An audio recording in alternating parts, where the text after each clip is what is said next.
capacity. This is a tapology podcast, my friend. I only use SureDog. I've never gone past 2005.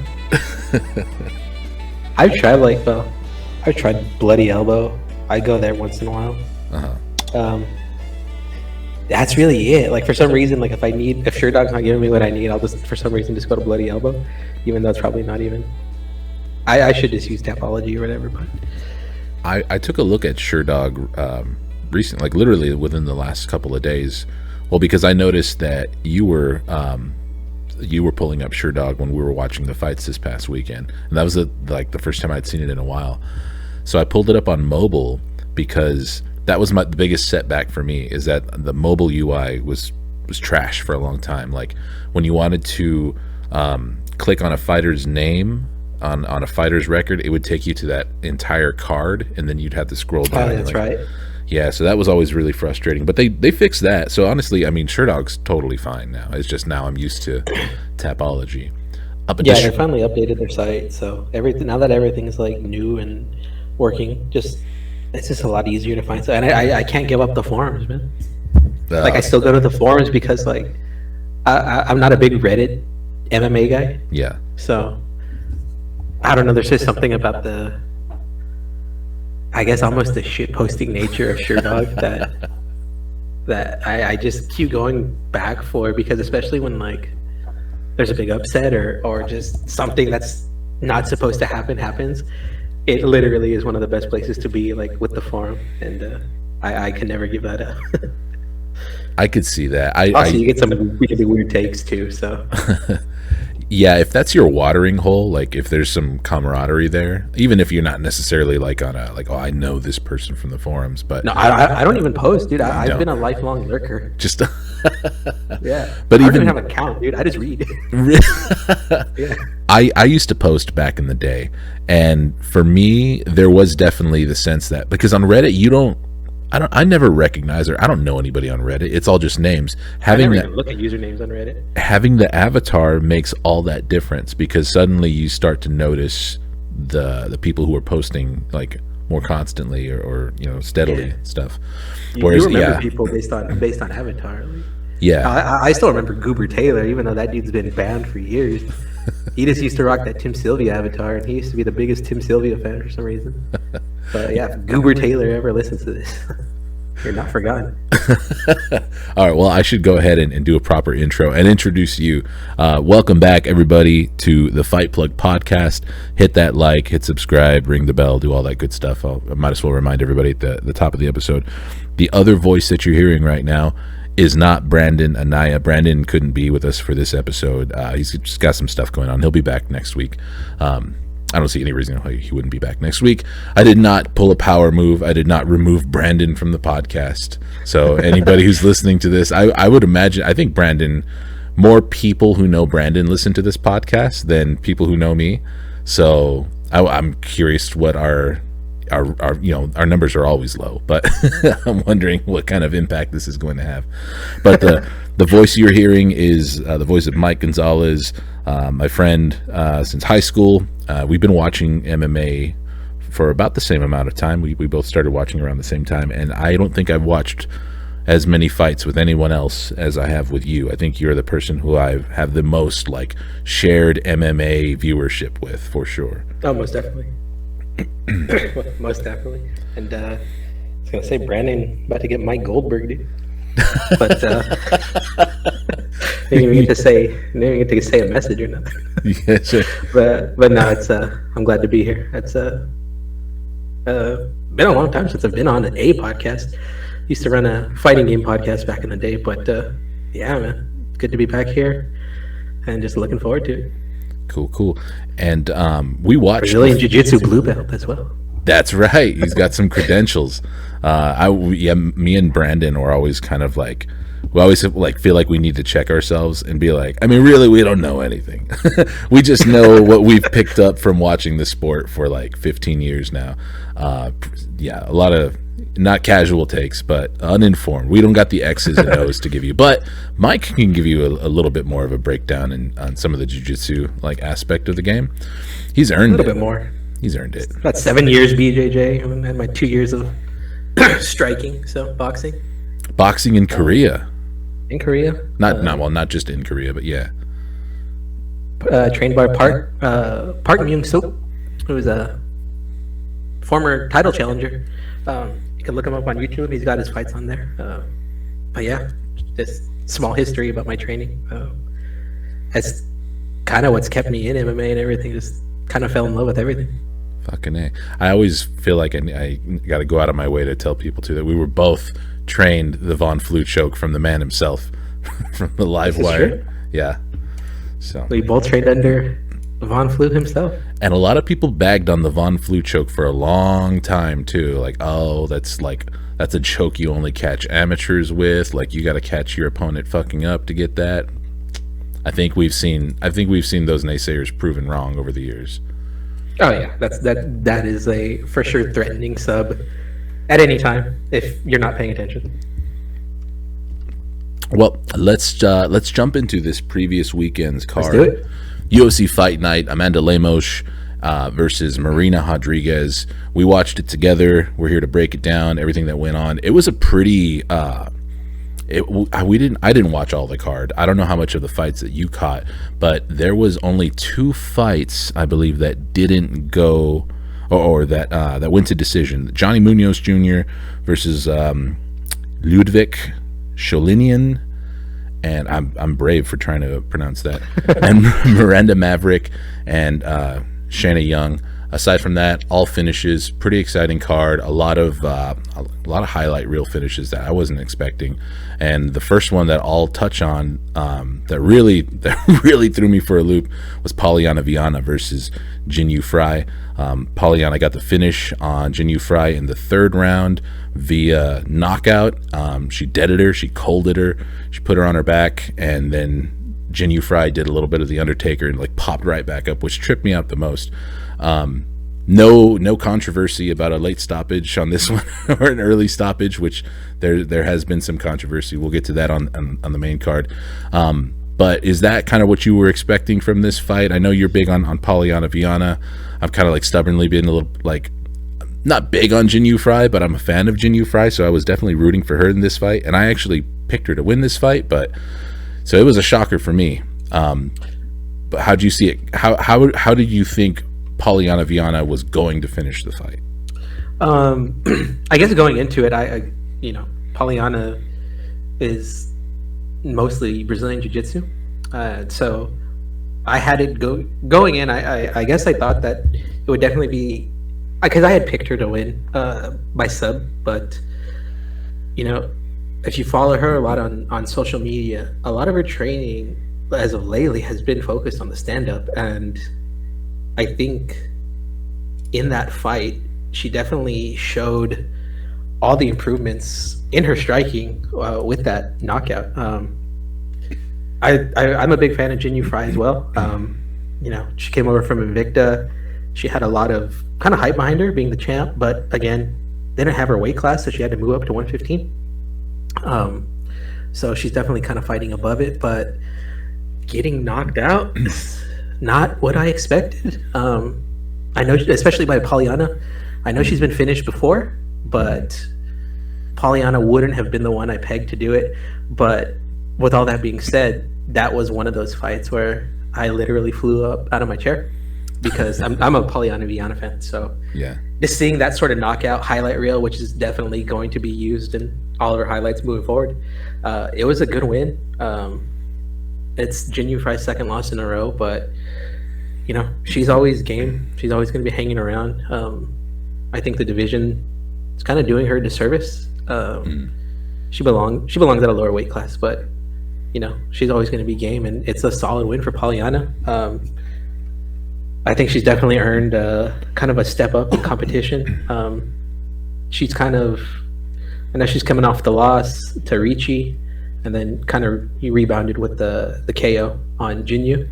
So there's a lot of upside to that, and I think you're going to see Polyana definitely stepping up in competition, potentially even getting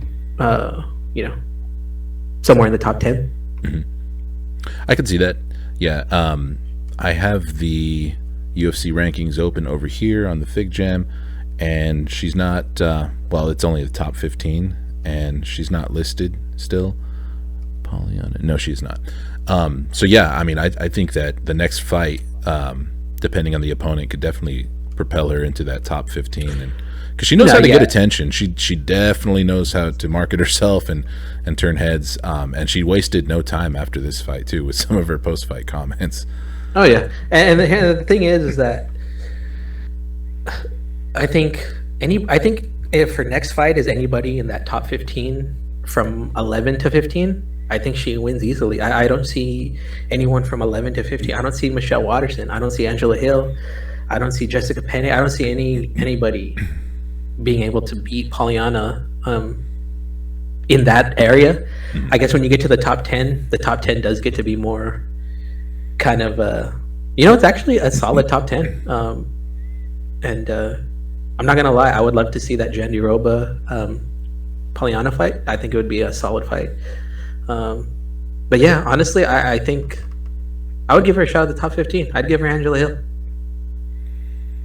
Angela Hill's a tough test, man. She's upset us before, because there's been plenty of instances where we've been picking against Angela Hill. I guess we've just been soured on that record of hers for a little while now.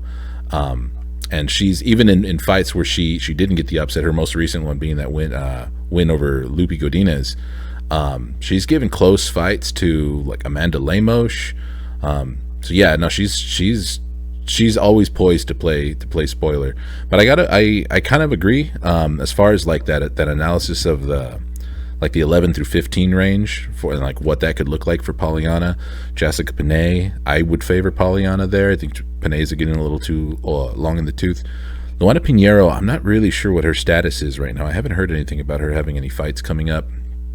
Ducote, I think, would be a tough one, but she's a relative newcomer to the UFC. She's been around the block for a little bit, but I think that would be probably her biggest challenge in that 11 through 15 range.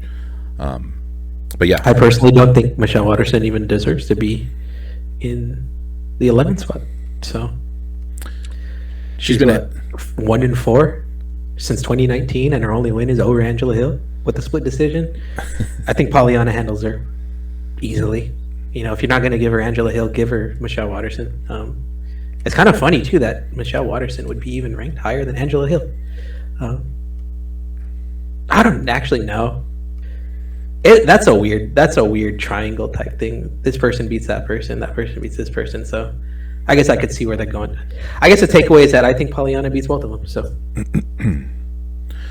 Jin Yu Fry falls to 2-4 in the UFC, and she is a 37-year-old strawweight, which is old. She's 37? She's 37. So she's up there. I had no idea.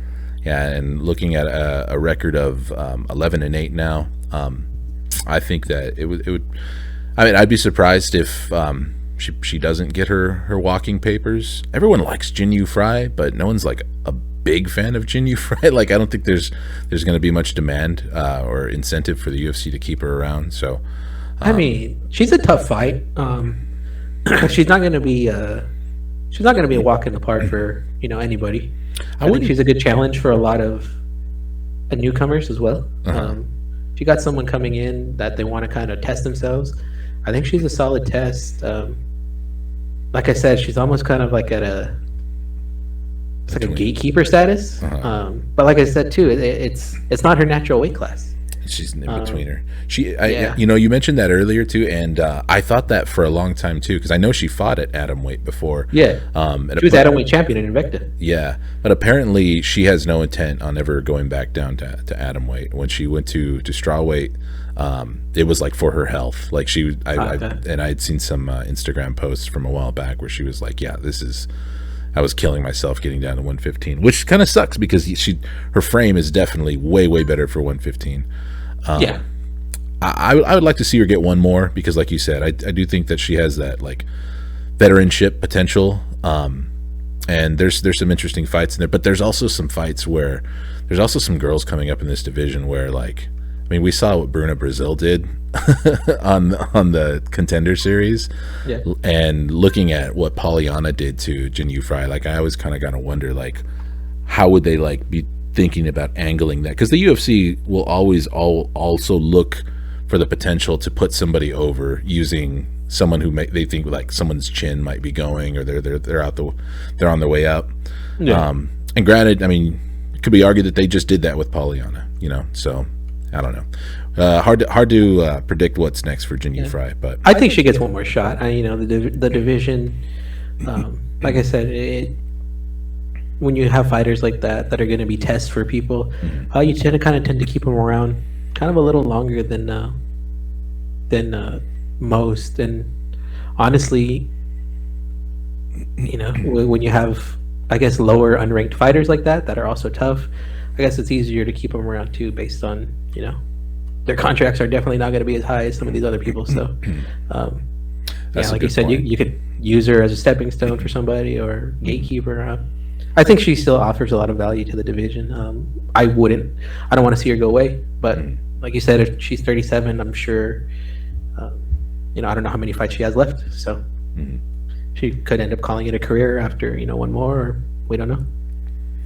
Before we move on, we got to touch on the Polyana Viana comments afterwards. Okay, so funny thing, that whole Twitter debacle where she was her account was suspended. I was totally wrong. It had nothing to do with her comments about Colby Covington wanting her to finger his butt. Yeah. It was because her banner image that she was using on Twitter was a picture of her choking out one of her former opponents. I don't remember who it was. It might have been Ashley. No. Let's see. Who does she have a rear naked choke win over? She had somebody in a rear naked choke, and I guess that got flagged for violent imagery or something. Really? Yeah. So she got suspended from Twitter for, it seemed like it was just a couple hours, and then it got fixed. But I totally was ringing the bell of hypocrisy, thinking that she got suspended for her Colby Covington comments. But I think everyone was hoping that that's what that was for. Like, honestly. Hey, no judgment, Colby. Just no king shame. Yeah, reserve your own judgment for others, though, Colby. Let's move on to the next fight that we were going to cover, or that I have queued up to cover. Grant Dawson gets the win over Mark Madsen, which was a really dominant win that I forgot ended in rear naked choke. The image impressive fashion. Yes, the image of him kicking Mark Madsen's leg out and him going down is what stuck in my head, and I kind of walked away from watching that evening of fights thinking Grant Dawson got the TKO leg kick finished because Mark Madsen was just refusing to check those leg kicks. At the gate he was checking nothing. He just took them all. Gonna make a long night for him, and it was. Yeah. I made a comment that night that on paper, as far as how I would have described both of these fighters, because I'm not intimately familiar with either of them. Intimately, I'm not intimately familiar with anybody. Now, Mark Madsen is kind of how I would have described Grant Dawson's style, a real good, just pressure controlling wrestler who doesn't come off, who doesn't strike me as much of a threat on the feet. It's not what he's working with, but Mark Madsen, old in the tooth, has kind of been open about the fact that he knows he's an older lightweight. He's late to the game of MMA, and he's kind of just in it. He's kind of talking like he knows he has one title run in him, and he wants the fastest track to it. And I was kind of, given that talk, I was kind of anticipating that maybe he might retire with this loss. Because he talked that's it. That's what I was getting to. Yeah, I'm gonna win, and I'm gonna do this thing, and I'm gonna get that strap, and I'm gonna retire, and I'm gonna be an Olympic silver medalist and a former UFC champion. Doesn't look like that's gonna happen. It's gonna be a big setback for him because for a guy like Mark Madsen, who is not a needle mover, I don't think most casual fans could. No. Even if you told them Mark Madsen's name, they're not picking him out of a lineup. You could have him in the room, be like, "Hey, that's Mark Madsen." People would be like, "Who?" Generic bald white guy. I could probably be convinced that a bald white guy is Mark Madsen. If honestly, not the most exciting fighter. Mostly decision wins. Uses that wrestling and just kind of grinds out his wins. It's kind of what we get a lot of when we get former Olympic caliber or medalist wrestlers who make that transition, but you kind of get the sense that it's a little bit of a haphazard transition into MMA because there's just nothing else. Yeah. But we know that there's this MMA wrestling is just so significantly different from Olympic or collegiate or freestyle wrestling and stuff. There's always lots of times where you hear Olympic, silver medalist, bronze, gold, whatever, and it just doesn't translate when the strikes, kicks, knees, when you have the threat of multiple attacks from almost every angle. Sometimes that wrestling just doesn't translate well to the MMA aspect of it, and you end up seeing a lot of really good wrestlers, like I said, Mark Madsen, even someone like Sarah McMahon, who just kind of just can't put it together, or get out grappled by someone who most people would consider not as good of a grappler, or even the grappling credentials not as good. So yeah, and we definitely saw a case of that in this fight, because Grant Dawson was, even in the wrestling and grappling department, was having his way with Mark Madsen. He made Mark Madsen look like he was not an Olympic silver wrestler. And like you said, though, it really comes down to those openings that present themselves when people are striking that just aren't there in a traditional wrestling match. Because anytime, Mark Madsen came into this game knowing he needs to throw punches too. He can't just be a pure wrestler. And someone might think that, no knock on Grant Dawson, he's a great wrestler, but let's say if he was fighting an even inferior wrestler who got the takedown on him, we have to remember that when Mark Madsen throws those punches, he's presenting openings that someone with an inferior wrestling skill set but good timing can capitalize on. That's how GSP did it for somebody. GSP was never the better wrestler in any of his. He was, but he wasn't. Credential wise. Yeah, he fought multiple D1 champs, people that on paper had way better wrestling credentials, or guys he had no John business Fitch, taking down. Josh Koscheck, and he just did whatever he wanted with them. He had the god tier timing and just knowing how to set it up and hiding his shot behind punches, or waiting till after his opponent punt. I'm not even gonna try and I wouldn't do it justice trying to break down how George St. Pierre got his wrestling done.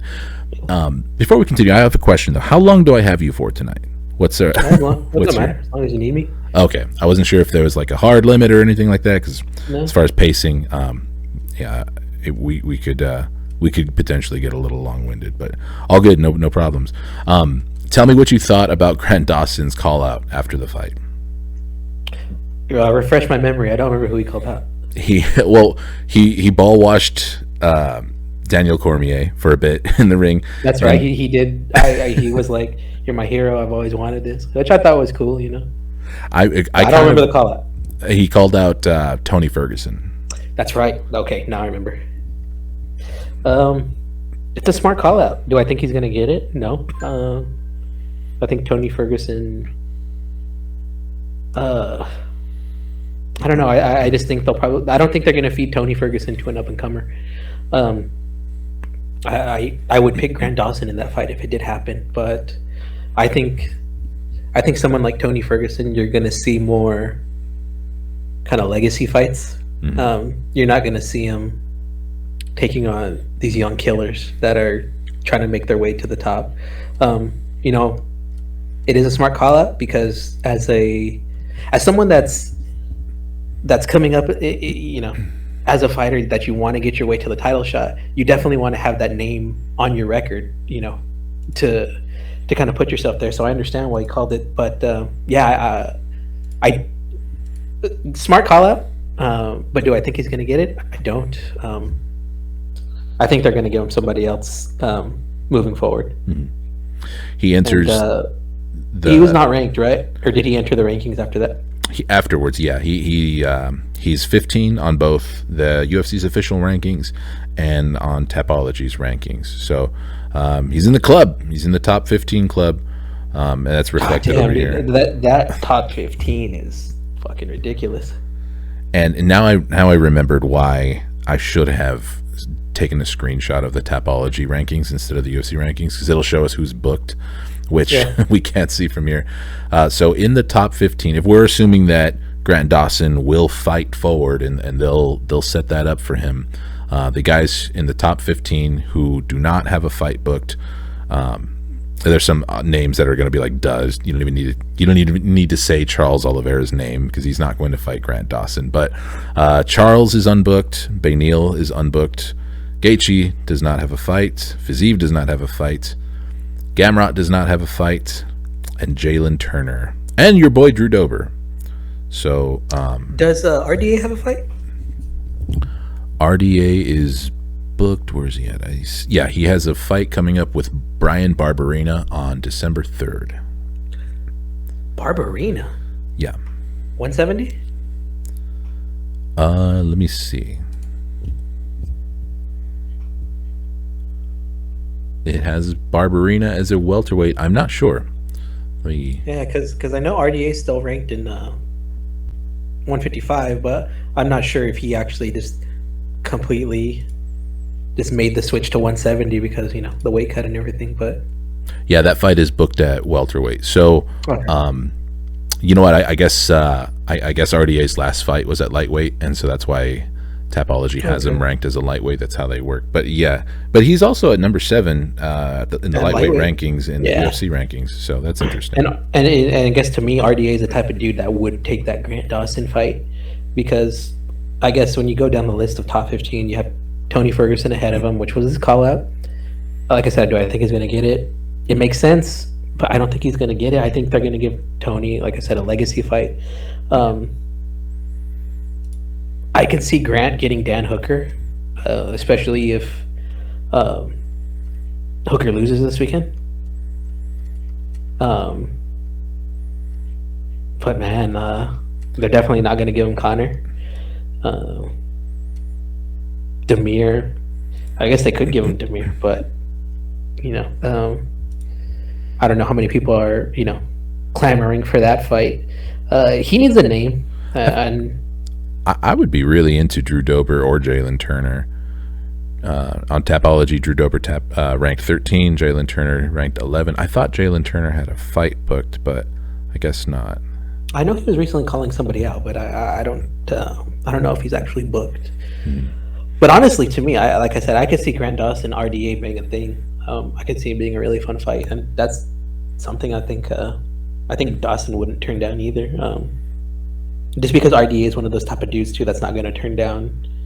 He'll fight down in rankings. He won't fucking squat on it and try to challenge only above himself. So. Oh yeah, RDA isn't turning anything down unless he's like on one leg or something. So. I just hope they don't start giving all these up and comers and start having them cannibalize each other, man. I know they already did the Gamrot Saryukian thing.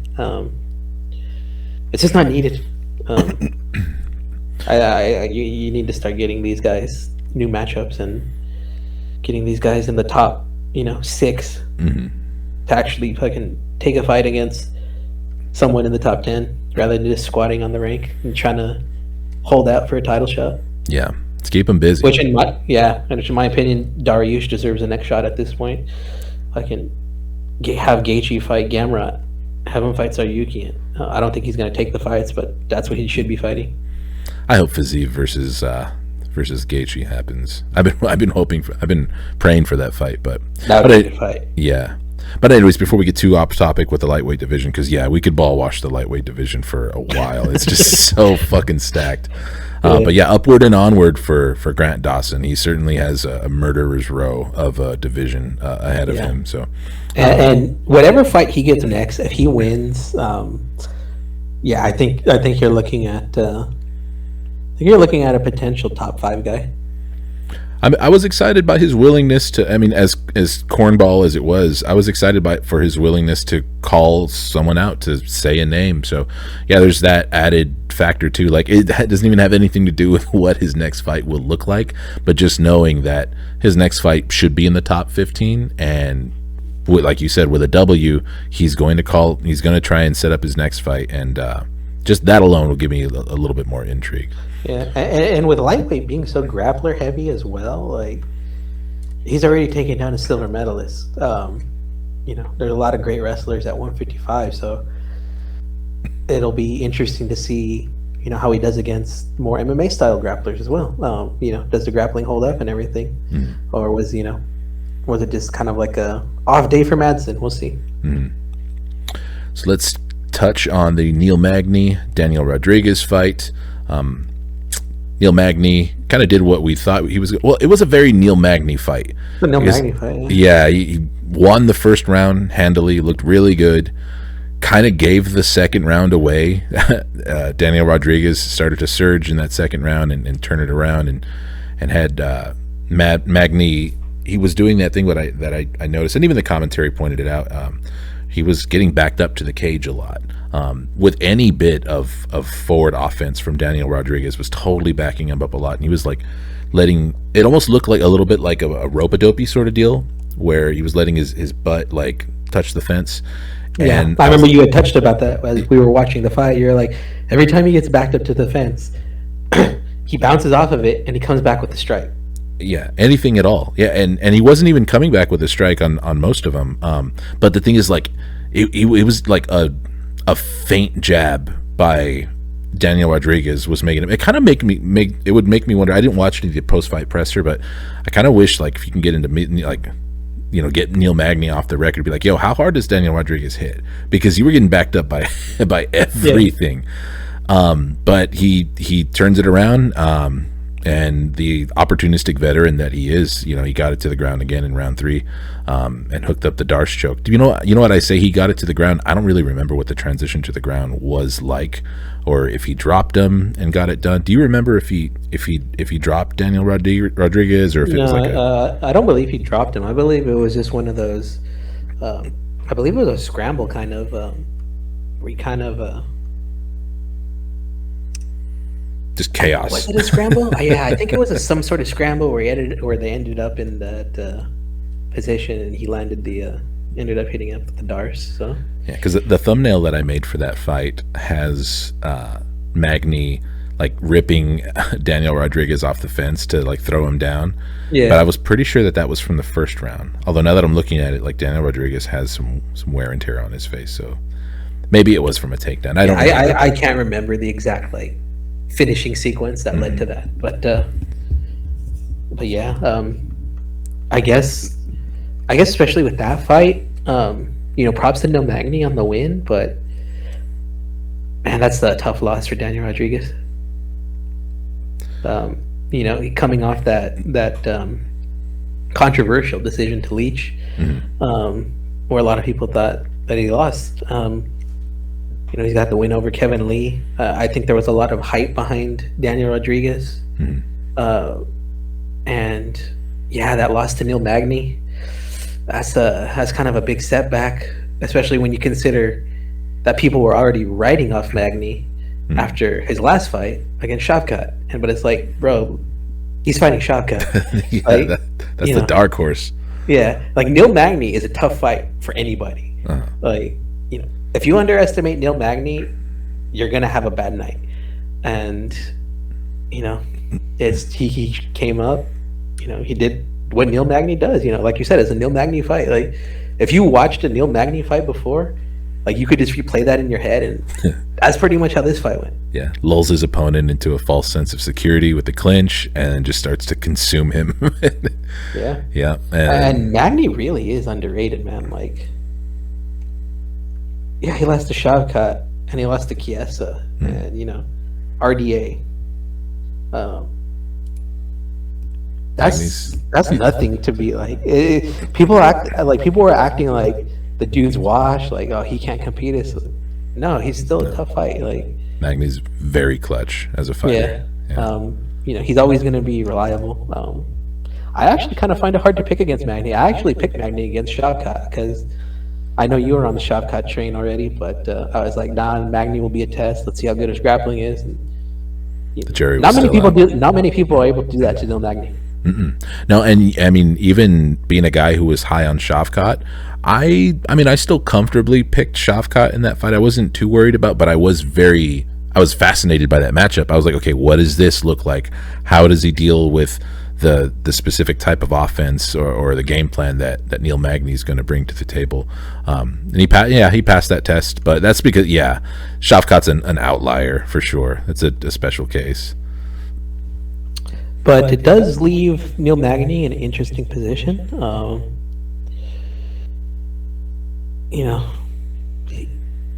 Lost to Shavkat, beating Daniel Rodriguez. I'll pull up the welterweight He's always going to rankings be. right now. He's always going to be. He's always going to be in there. Number 13. What's next for Neil Magny, man? They have him. I don't know. You could probably give him a Chiesa rematch. That would be interesting. Run it back with Chiesa. I mean, because I don't see Neil Magny really. Neil Magny is the type of dude to not challenge up. It always seems like people below him challenge him, and he just kind of moves up by virtue of beating those people. Mm-hmm. So, he's not going to get Masvidal, who's currently at 11. I think Shavkat at 10.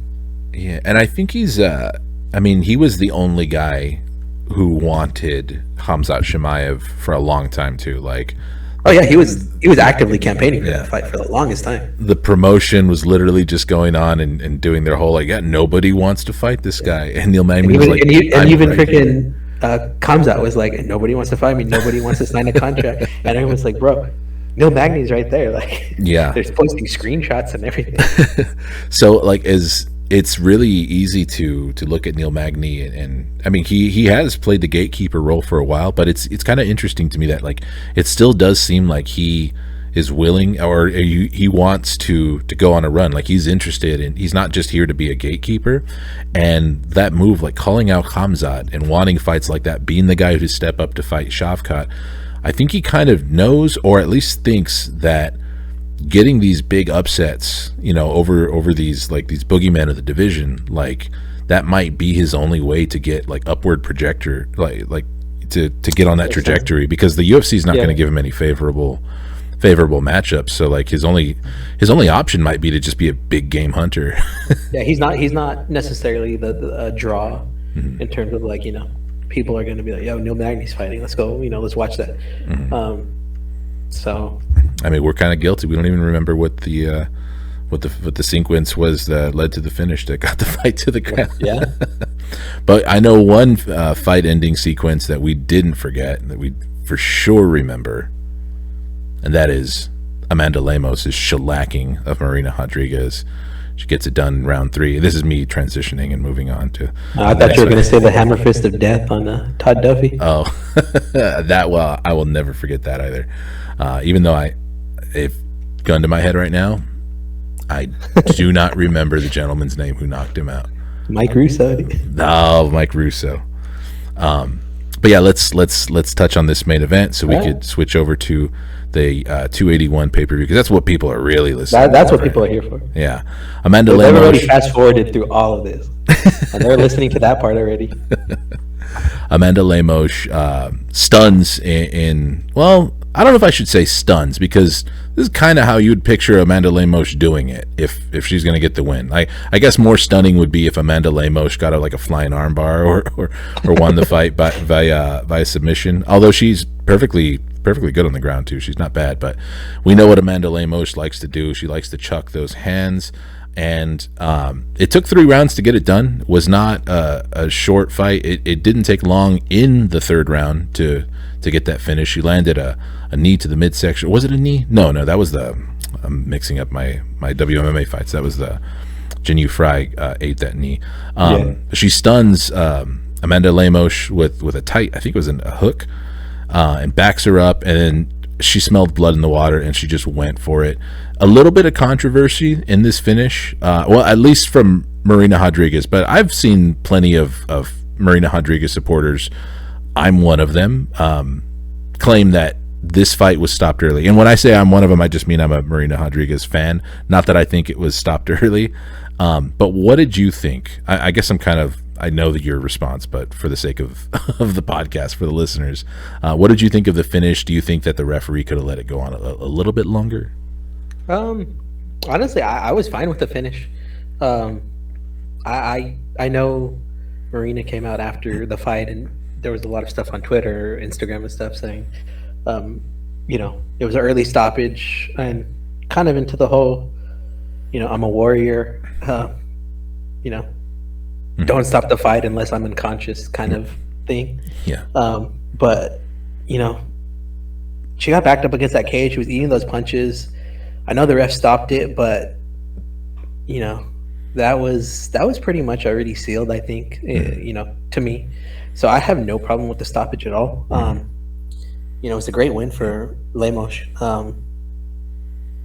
But it's also one of those decisions by Rodriguez that it was a fight that wasn't needed for her. You already beat Mackenzie Dern. You already beat, Xiaonan. She was on the cusp of that title shot. The division needs title challengers, and obviously Lemos is now in there too. And it's just a big setback for Rodriguez, because I know she was already talking about that title shot and everything. I don't know. Yeah, I'm not agreeing with that taking that fight. But maybe I'm a bit salty too, because I had actually picked her as well. And I'm not really that big on Lemos. I don't think she's as good as Rodriguez, and I think if they were to fight again, I do think Rodriguez probably wins it. But I'm fine with the stoppage. I'm not fine with her accepting that fight, though. If I hadn't seen anything else from the fight and only watched the fight ending sequence, I could be swayed to be like, okay, that could be considered a little bit early. But watching the whole fight and seeing how little offense that Marina Rodriguez put together made me like agree, like you weren't going to do anything at that point. Like, you'd thrown so few, like she never got going. She never mounted her offense. She never really found her rhythm. And credit to Amanda Lemos for that too, because that has everything to do with the opponent in front of her. You know what I mean? But yeah, like it's just, I wouldn't picture Marina Rodriguez, like I didn't anticipate that, she was just waiting for her opening while she had her back against the cage. It was very likely going to be more of the same. But it did. Yeah, that the rest of that would have been just more of the same. I feel for the rest of for the other 2 rounds that were remaining. Yeah, Lemos, I got to give her credit. Like, she has one of the best killer instincts in the division so far right now that I've observed. Because being a big WMMA fan, sometimes I feel like that is an easy thing to knock certain women for, is the lack of killer instinct. And I'm not even necessarily saying, I just notice it a lot more. I don't even notice if it's something about, like, if it's female fighters or if it is more to do with lighter weight classes potentially. But yeah, it's really refreshing to see Lemos just fucking go for it, dude. Yeah, it really is. I want to see more of that, and we've seen bits of that, like from fighters like Andrade, Weili Zhang. Her finish over Andrade was vicious, like that. I mean, put her on the. I mean, she won the title too, so of course she was put on the map by that. But I gotta say, for Marina and her setback in this fight, it's tough because the UFC wasn't doing her any favors. She had more than earned a title shot already, but like, if they're not giving it to her, I don't know if I blame her so much for taking this fight. I did pick her also. I didn't pick her on verdict, but that's because I was chasing points. You know, like I was. I picked her on. No, I actually missed the fights. Or actually, I had broken my phone, so I actually wasn't able to make my verdict picks for this. But if you were to ask me what my pick would have been, I would have picked Rodriguez by knockout. It's exciting for the future of the division, though, because I do think, as big as a fan as I was of Marina, I did start to see issues with her game. Part of that being the lack of output that I had mentioned. I thought she actually lost that fight with Yan Xiaonan. Like, that was a tough fight for her, and she got the split decision. But I had Xiaonan in that fight. I was totally 100% on the Marina Rodriguez train too. Like, I was like, oh, she's gonna work Xiaonan. I think Xiaonan was coming off of the loss to Carla Esparza. But then, like, Xiaonan had a transformation. She's been doing good work over with Team Alpha Male. So a bit of a setback for sure. And the tough part too is now the longer she's been fighting on main cards, fighting in main events, there's just that much more tape of Marina Rodriguez out there now too. So to get knocked back like this and to have to climb back up the division, which they're going to make her do, it's going to be tough too, because everyone's started to figure her out a little bit more. There's just more tape to study of her, and she's got plenty of girls. She's got plenty of competition with girls with similar skill sets too.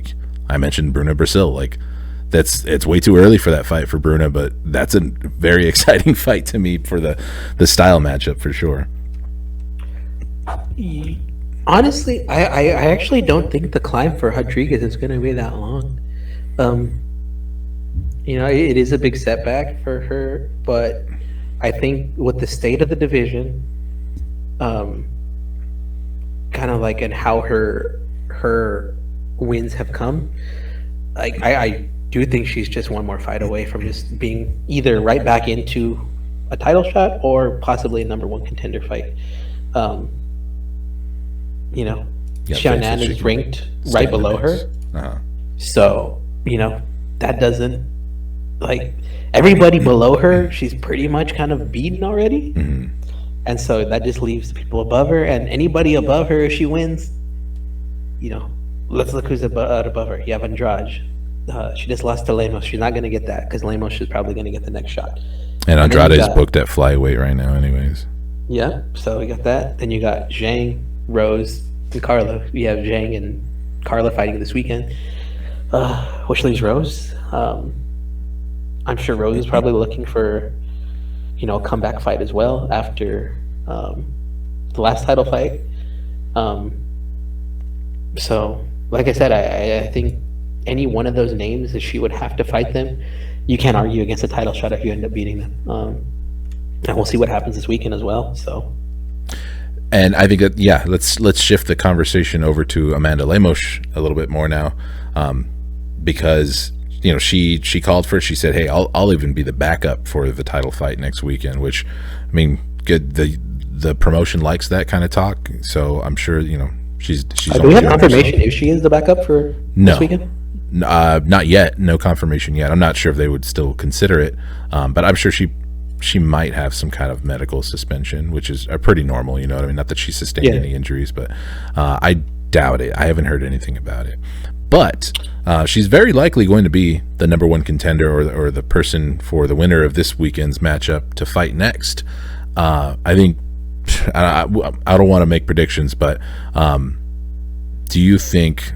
You know what? I'll ask you this question when we cover the strawweight title fight, because I want to ask you who do you think is going to win, and it's going to involve us having to make a pick right now, which we shouldn't do yet. So let's hope we remember to touch back on Lemos when we get to that fight. Got it. Cool. So we will transition over to our main card coverage. Well, not even main card. We're going to cover a lot from the prelim too, of UFC 281. Happening in New York. Alex Pereira versus Israel Adesanya for the middleweight championship of the world, and it's a fully stacked card. Carla Esparza will be challenging Zhang Weili will be challenging Carla Esparza. The disrespect to Carla Esparza. Will be challenging Carla Esparza for the strawweight women's championship. Dustin Poirier, and you're moving my thing around. Oh, my bad. It's all good. I was like, wait, how'd you do that? You just hold control and then scroll, and that'll zoom in and out, and then shift and scroll on your mouse will move side to side. Got it. It's been a while since I used this, so I'm moving stuff around on Kenny and messing them up. Yeah, we got a virtual whiteboard. It's my first time. Cut me some slack. This is our first time. This is my first time doing it like this too. I never thought to just put everything on Fig Jam, but here I am thinking this was the way it's always done. No, this is new. This is all brand new. It's a learning experience for both of us. But getting back into this UFC 281 lineup, a lightweight matchup that I'm sure a lot of people or most people are probably excited for. I think this is the fight that's going to make people pay for this pay-per-view. That's the firework fight of the night. Yeah, Dustin Poirier versus Michael Chandler. Super hot fight at lightweight. And probably, not that we agree with it, probably going to have title implications, very likely. Depending on how that looks, though, but I don't anticipate that that's going to be a boring fight where they're gonna. No, if I had to bet on any fight that was not going to be boring, that's easily the one fight. That's the people's main event, I feel. Oh yeah, I've heard quite a few people call it that already too. So, Frankie Edgar, should be 5 rounds too, man. Good point. I always forget about that. Like when it comes around to pay-per-view time, I almost start to think that, and especially a stacked pay-per-view like this, I almost just start to look at all the fights on the main card like they're 5 rounders. And for numbered pay-per-views, main cards, why not? But anyways, that's a discussion for another episode. Frankie Edgar versus Chris Gutierrez, Renato Moicano versus Brad Riddell. One of the fights I'm most looking forward to, Aaron Blanchfield versus Molly Meatball Buchan. It's got some fun fights on the undercard. A nail biter between Silvana Gomez Juarez and Karolina Kowalkiewicz, which we're both really interested in. Forward to. Yeah, that's one of my most look forward to fights this weekend. And let's go ahead and start there. Silvana Gomez Juarez. We're going to go in chronological order and start from the undercard and move our way up, but we'll try and go fast. Silvana Gomez Juarez versus Karolina Kowalkiewicz. Kowalkiewicz 13-7. Suarez 11-4. This is a strawweight bout. Both girls. Let's see. Let's look at their dimensions. Let's see if do I get to say virtually identical? I don't. Their reach is. Karolina has a 1-inch reach advantage, 64-inch reach. They're both 5'3". Silvana Gomez Juarez. It's funny how I put all this information up in front of me, and I still have to kind of like figure out how to process it. I'm always trying to be as efficient as possible, but it just never works. Gomez Juarez coming off of that vicious knockout of Na Liang. Or is it Liang Na? I don't know. Before that, she dropped 2 fights in a row to Lupita Godinez and Vanessa Demopoulos. Godinez got that done with an armbar, and so did Vanessa Demopoulos, but she cracked Vanessa Demopoulos in that fight also, and then just indulged her and like followed her to the ground. And that was some kind of like low IQ stuff from Silvana Gomez Juarez. But the main attraction, what's going to matter the most in this matchup with Karolina Kowalkiewicz, is that overhand right of Silvana Gomez Juarez. That's what Karolina is going to have to watch out for the most. To anybody who's not familiar with Karolina Kowalkiewicz, the Polish princess was riding a 5-fight losing streak before she snapped that back in June against Felice Herrig in like the feel-good fight result of the year, where she got a rear naked choke win over Felice Herrig. That fight got me a overall championship on UVC. That was your UVC winning fight. Dang. Yeah, that where I came out on top because I had KK by sub. So the thing, or the factor of this fight, and I mentioned it earlier, we got into age for strawweights earlier when we were talking about Jin Yu Fry. Both women 37 years old, so neither are spring chickens. But Karolina Kowalkiewicz arguably has more in fight years. Like, her 37 is older than Silvana Gomez Juarez 37. Kowalkiewicz has just received a lot of punishment inside the UFC octagon.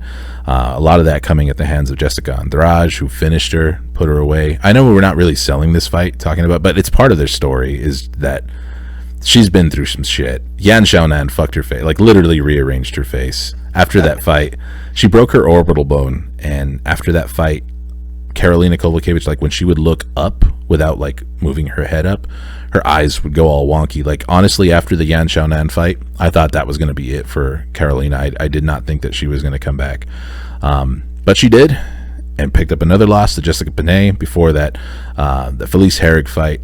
I don't know why I focus on the losses so much when I'm trying to build up a fight. Hype a fight. I guess I'm not really trying to hype it up. I think Silvana Gomez Juarez is going to touch Karolina Kowalkiewicz's head, and it's going to explode. That's what's going to happen. I just don't see her not eating that shot across 3 rounds. Karolina Kowalkiewicz is very willing to engage also. You know, she's a good striker. She's not bad, but I don't know that she has the chin to do that either. And she wasn't hesitating against Felice Herrig to fight a stand-up fight. And granted, she might know that, hey, I can't necessarily do that with Silvana Gomez Juarez. Maybe she knows to bring a different game plan into it. And maybe her new coaches at American Top Team know that also. That's kind of what I'm hoping. I think that would make it a more interesting fight. But as far as entertainment factor, if you're looking for if you're not familiar with any of the fights on the card and you were potentially going to skip this WMMA fight, don't, because this has knockout written all over it. That's my breakdown. I'm picking Silvana Gomez Juarez. It's going to break my heart. Rooting for KK, but my pick goes to Juarez. Nice. I'm going to be on the opposite side on that. I'm picking KK to win. I do like SGJ. And I think this is my problem. Not my problem, but this is why I'm picking Karolina. Those 5 losses that she had, yeah, that was a terrible skid. But I do believe Karolina also came out and said, you know, during that time there was a lot of kind of like personal stuff going on, you know, injuries, kind of stuff that caught up, and you know, she took some time off after the Panay loss. I think even to the point where a lot of people thought she retired just silently. And because I remember when the Felice Herrig fight got announced, it got announced something like 2 or 3 weeks before it even happened. It was a pretty quick turnaround. You're right. I forgot about that. And I remember Karolina posting it on Instagram saying that she had a fight. I was like, whoa, I thought she was done. And I had thought that maybe they're just giving her one more to retire or something. And, you know, she had switched her training camps to American Top Team, does most of her training, you know, in the USA now. And in that Herrig fight, you know, it seemed like a different Karolina to me. She seemed more mentally focused. You know, her head was in the game. She looked like a killer in that fight, man. And it looked, to me, that was the Karolina that got a title shot back in the day. And I feel that so many people wrote her off of those losses, but I still think she's a fantastic fighter. I still think she's tough. You know, I look at SGJ. All of her losses are mostly by submission, and KK's got a good sub game. She's got a good wrestling game. Do I think she's gonna try and stand with SGJ? I actually don't. I think she's gonna start a smart fight. I think she's gonna come out. She's gonna grapple her, and I'm calling a 2nd round submission possibly for Karolina. I'm a big SGJ fan, like I said, but at the same time, I think I'm so focused on how she won her last fight with that KO that I think it's kind of clouding a lot of people's judgment on the fight because it was an impressive knockout. But when you look at her other 2 losses to Vanessa Demopoulos and Lupi Godinez, I think Karolina's a better grappler than both of them. Oh, interesting. And I think, if you're to pick, if I'm going to make my pick on this fight, it's going to be Karolina by sub, round 2. And I'm going to stick with that. I really do think Karolina's is going to start another run. Maybe that's just me saying that as a fan of hers, but I think she's gonna start putting together something. Hold on, let me go get my ointment. That is a flaming hot take to say that Karolina's gonna. That's a flaming hot take to say that Karolina's gonna go on another run. I wasn't expecting that. I was kind of expecting you to potentially pick KK. I don't mean like I guess let me clarify. I don't necessarily mean like a title run. I don't know if she has another title run in her.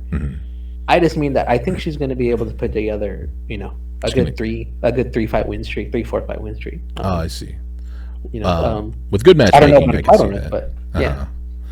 And But it's a fun fight, and I don't think anyone should fucking miss this fight, dude. This is the one fight I will not miss. yeah. And you mentioned that record of Carolina's and her losses at strawweight. I mean, looking at her record, the only red, I mean, sure, there's some that we don't hold as in as high regard, but the only red in her ledger is to among the best. You got Joanna Jędrzejczyk is an amateur loss, like back in 2012. Joanna Jędrzejczyk again in 2016, because she went up undefeated until she rematched Joanna Jędrzejczyk and challenged for the strawweight title. She came up short there. Everyone knows, unanimous decision loss. Then lost to Claudia Gadelha, Jessica Andrade, Michelle Waterson-Gomez, Grasso, Yan Xiaonan, Jessica Panay. Aside from Waterson and Panay to some extent, those are all very forgivable losses. For like, if we're talking about like what the strawweight division looked like. And I mean, a little bit of it is hindsight, because Yan Xiaonan has made big strides since her fight with KK. I'm glad she beat KK, but even then, she's improved a lot since then. Alexa Grasso has established herself as a potential contender at flyweight. Jessica Andrade. What was that? Isn't she top 5 now? Oh yeah. I think she's she's in the mix, contendership for sure. I mean, at flyweight, it just takes somebody asking for it at this point. Yeah. And not to shift to flyweight talk so much, but now Amanda Fiorot is going to be out for a while. She just had surgery, so if Alexa Grasso wants it, I think that fight is there. But yeah, Carolina, very respectable losses on her record. It's just that they all happened in sequence, like back to back to back. Putting together 5 and not getting dropped. The UFC must like Carolina for the same reason that I think everybody likes Carolina. Who doesn't like Carolina Kovacevic? But yeah, that's an exciting. I love that pose when she's getting introduced up against the cage, all shy. Yeah. Let's move on to the next, the second of 3 WMMA bouts that we're going to cover for this card.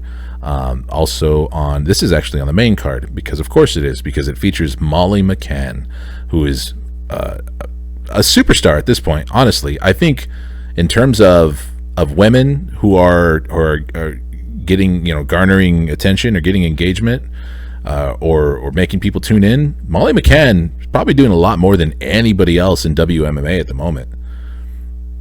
Like, who's a bigger star? Who's a bigger WMMA star than Molly McCann right now?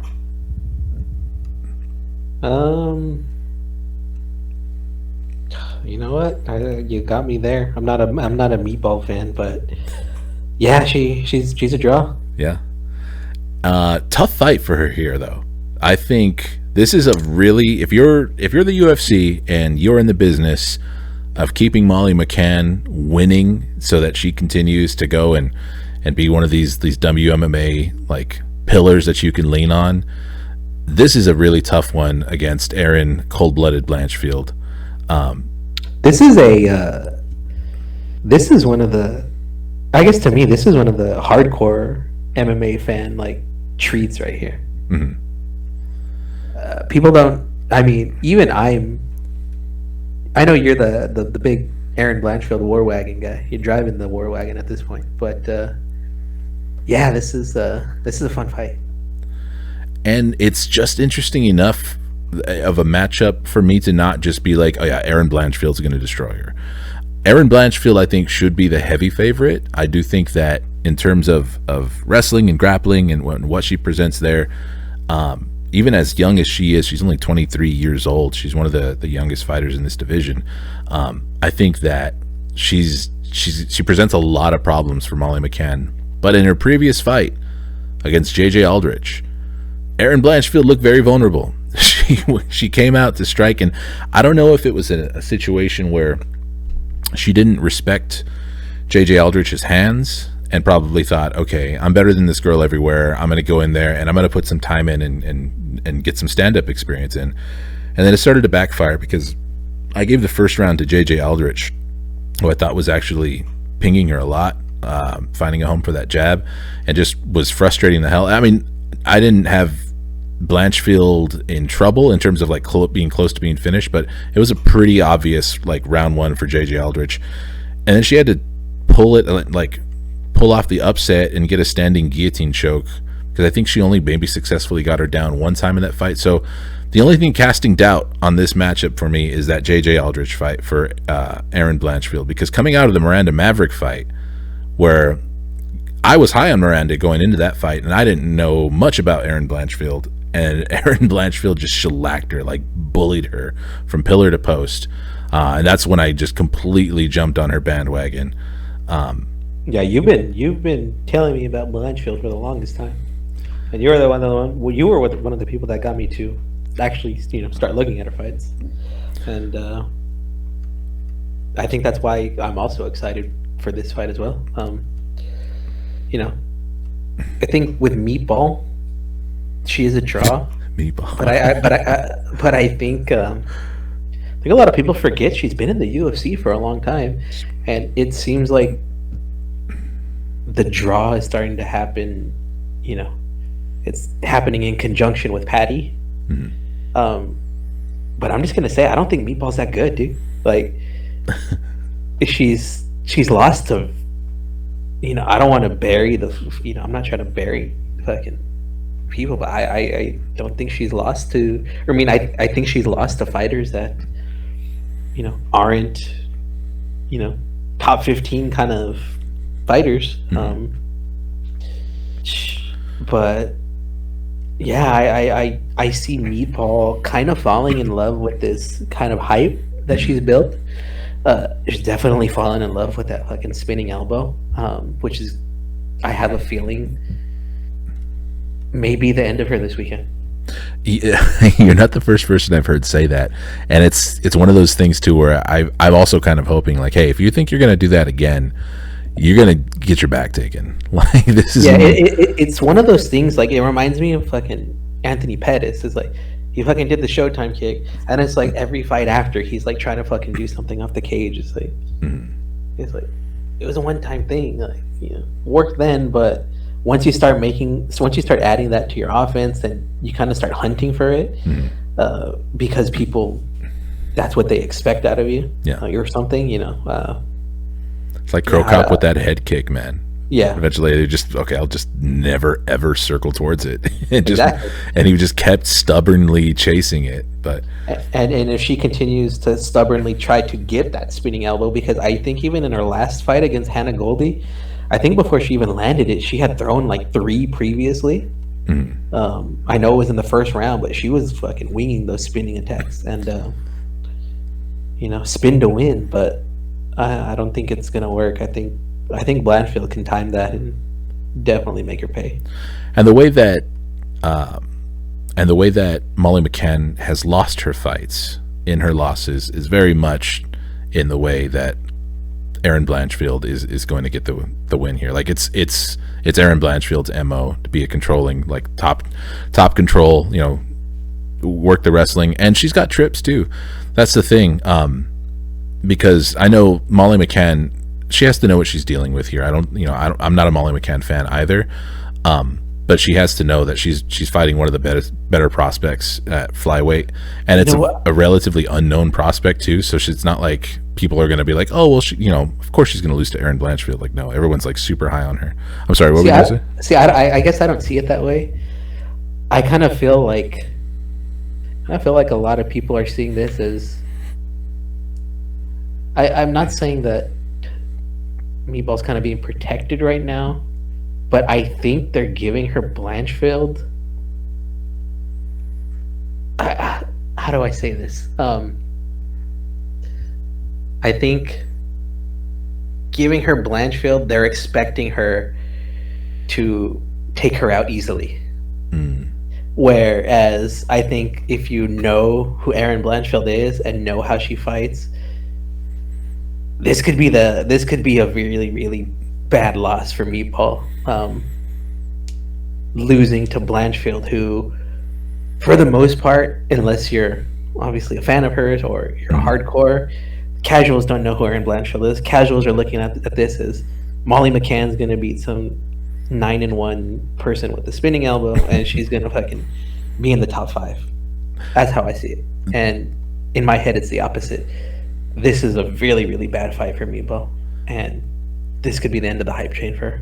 The really tough part about it for Erin Blanchfield too is like, well, tough for both of them. Tough for Molly McCann also because a loss to Erin Blanchfield is very likely going to look like, my prediction is a dominant decision. Like, she's not going to go out there. I mean, she could submit her, but she's not going to go out there and get this like crazy highlight reel finish that's going to make people be like, oh shit, who's this Erin Blanchfield chick, and want to jump on her war wagon. It's going to be a crowd full. I mean, and here's the thing, it's home field advantage. Erin Blanchfield's a Jersey girl. I mean, they're in New York, but you know, this is her place, and I'm kind of wondering if she's going to get booed. Like, I'm wondering if the crowd is going to be a Erin? pro. Yeah, like even in her, you know, in what should be her home field advantage, I'm kind of wondering if the crowd is just going to be so over on Molly, So pro. yeah, that they might not even realize. They have to realize that Erin Blanchfield is the hometown girl. But yeah, it's a tough one because they're going to look at it and they're going to be like, okay, this is just a bullying type of dominance here. It's nothing. It's not flashy. It's not going to be a highlight reel KO. And Erin Blanchfield could get the win and potentially lose fans in this fight. That's the tough part. I mean, and that's very speculative, but you know, who knows? It's very possible. Sorry, go on. No, I was just laughing at the getting a win and lose fans. Yeah, man.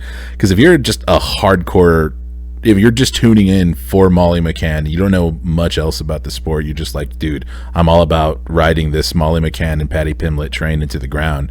Yeah, it's a rude awakening. Yeah. But you know, Erin Blanchfield's really young. You know, she's 23 years old. I've never really, in going back and watching some of her old fights, she seems like she's really earned the nickname Cold-Blooded, because I've never seen her truly flustered in there. Even when, you know, she was losing that round to JJ Aldrich, like, it was more just like a, how do I explain it? She's just cold in there. Yeah, she seems to have a level head. She doesn't seem like being under the bright lights is going to fluster her. But then again, you know, we see instances like this too, where we get like the Derek Lewis type of situation where you find out somebody fighting in their hometown that's just not where they ever want to operate. The pressure's different. But you know, we know what Molly McCann's going to bring to the table. We know the kind of aggression that she's going to put out, and I'm still curious to see if that's going to be troublesome for Erin Blanchfield at all. If she's going to have any trouble dealing with that, or if that's going to fluster her or just throw her off her game just enough to make it a competitive fight. Which, if that's the case, I mean, it would be a better fight. I mean, wow. You know what? I'm actually taking a look at the odds right now. If you would have asked me prior to this, who I thought would have been the favorite, I actually would have thought Meatball would have been the favorite just based off fucking casuals alone. Oh, she's a 310 underdog. Oh, she's a 310 dog, dude. Yeah. Blanchfield's almost a minus 400 favorite. Yeah, and that's surprising. Favorite. I mean, I guess it shouldn't be surprising. Honestly, I didn't realize even Blanchfield was ranked number 12. So, yeah. I'm just gonna say this right now. If Meatball comes out in her entrance dancing, she's gonna lose. I'll sign off on that. Yeah, and she's, I don't know, does she dance in her walkouts? No, I don't know. I'm just saying, like, for some reason, if she comes out dancing because it's you know, weird quality. She's not fighting in England, which props to her. She's taking the fight, you know, overseas for her in, like you said, what's considered enemy territory at this point, and she's used to having that big hometown crowd. But like you said too, the people love her. She's gonna get cheered. She's gonna have that energy, and I almost feel all the pressures on Meatball to go out there, perform, and get a knockout. I don't think there's any pressure on Blanchfield at all. Like, even though she is the favorite on the books, you know, I don't see her falling to the pressure of a high-profile fight in her hometown, you know, on pay-per-view. Yeah, I think she's going to go out there, live up to the nickname, like you said, cold-blooded, and just win that decision and kind of shake up the division. And you know, one thing interesting about Erin Blanchfield, and people hearing this will probably be like, "Oh, dude, you're just a fucking fanboy. You're just thinking into it too much." But Erin Blanchfield is really into like broadcasting. Like, she's doing like she does commentary for jiu-jitsu tournaments somewhere in Jersey that she follows and stuff. And she wants to do something like that for the UFC. So eventually, like, she wants to work the desk or do, maybe like a Megan O'Leary type of role. So I thought that was really interesting because I don't know too many other fighters. Like, obviously we've seen plenty of fighters transition to that, like coming out of their career, and some doing it like in the middle of their careers too, but she's still so early in her career, and to hear a fighter or to see a fighter like showing interest in doing that kind of makes me wonder, like, that's what gets her nervous, not the fighting, you know what I mean? Yeah. Like, the fighting is just she's doing it because she's good at it, maybe. And like that's what kind of like she aspires to, because that's what puts butterflies in her stomach. I don't know. I thought that was an interesting little tidbit about Erin Blanchfield, that she's already looking for what she's going to be doing after MMA. And I mean, some people might say that that's not a good thing or that's a bad thing, or that she should just have all of her focus on the fight game right now. But who knows? Different strokes for different folks, Yeah. I will say this: if Erin Blanchfield comes out and gets a finish, I think we have a new star on our hands. Probably. She's not shy. I just don't think she's like made any statements in any of her win. Like, and that's what I'm saying. If she comes out and if she gets this finish over Meatball, like I said, I think her stock rises greatly, and you're gonna start seeing a big push from the UFC. Yeah. I just have a feeling that, like, if she wins a decision, it'll be good for her. But if she gets that finish, that's where the push is going to come in. If she has Meatball on the ground, belly down, on her back, and then just pummeling her with ground and pound, like I'm kind of predicting, like that's how I kind of see the finish going. I think she's just it's gonna be dirty and just she's gonna flatten her out. Yeah, I think so, because I think there's other girls who present the same kind of, maybe not as sharp, like with their tools, but there's other matchups in the division that are going to start looking really, really fun, like a Casey O'Neill when she comes back. I feel bad even saying her name. She's still recovering from an injury, but yeah, I think so too, because there's never going to be more eyes on her than directly after a win over Molly McCann. But let's transition to the next fight. And plus, I just fucking want to see Dave Portnoy in fucking shambles. Yeah, the Barstool crew. Yeah, fuck them. All right, let's jump ahead now, because what are we, we're an hour and a half in, and we got a lot more fights to cover. They're gonna be like, please don't ever invite this guy on again, dude. No, it's all good. We've gone long plenty of times. Okay, how about this? Just to make sure we get it in, let's skip to the three main card fights, and then if we have time, or if it's not getting too late, we will circle back around and cover Frankie Edgar Gutierrez and Renato Moicano versus Brad Riddell. But let's go ahead and skip ahead to the Dustin Poirier Michael Chandler fight. All right. And I don't know if you want to go first on this one, give your breakdown. I'd like to hear it. I mean, I think we talked about it, but I don't think we were recording yet. But so sorry if I'm making you repeat yourself. But Dustin Poirier, Michael Chandler, 3 rounds, lightweight, the feature bout of the night, the people's main event. Break it down for me. Definitely a fun fight. Gonna be the fight that everyone's probably tuning in for. Lots of implications for the title. Whoever does win, more than likely, is going to get the title shot. You still have Benny around, but I don't know. You got Poirier, who's, by all accounts, I've been seeing him. I've been looking at the interviews. He's really focused. He's really training.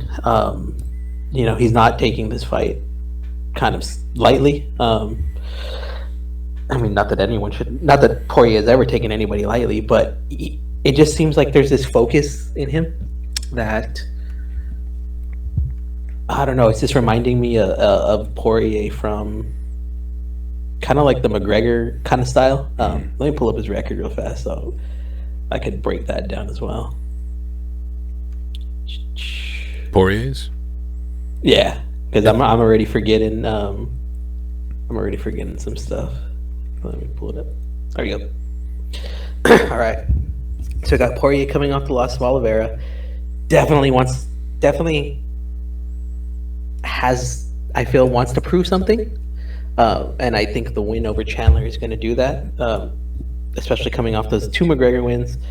Then you got Chandler 2-2 in the UFC, with wins over Hooker and Ferguson, losing to Gaethje and Oliveira.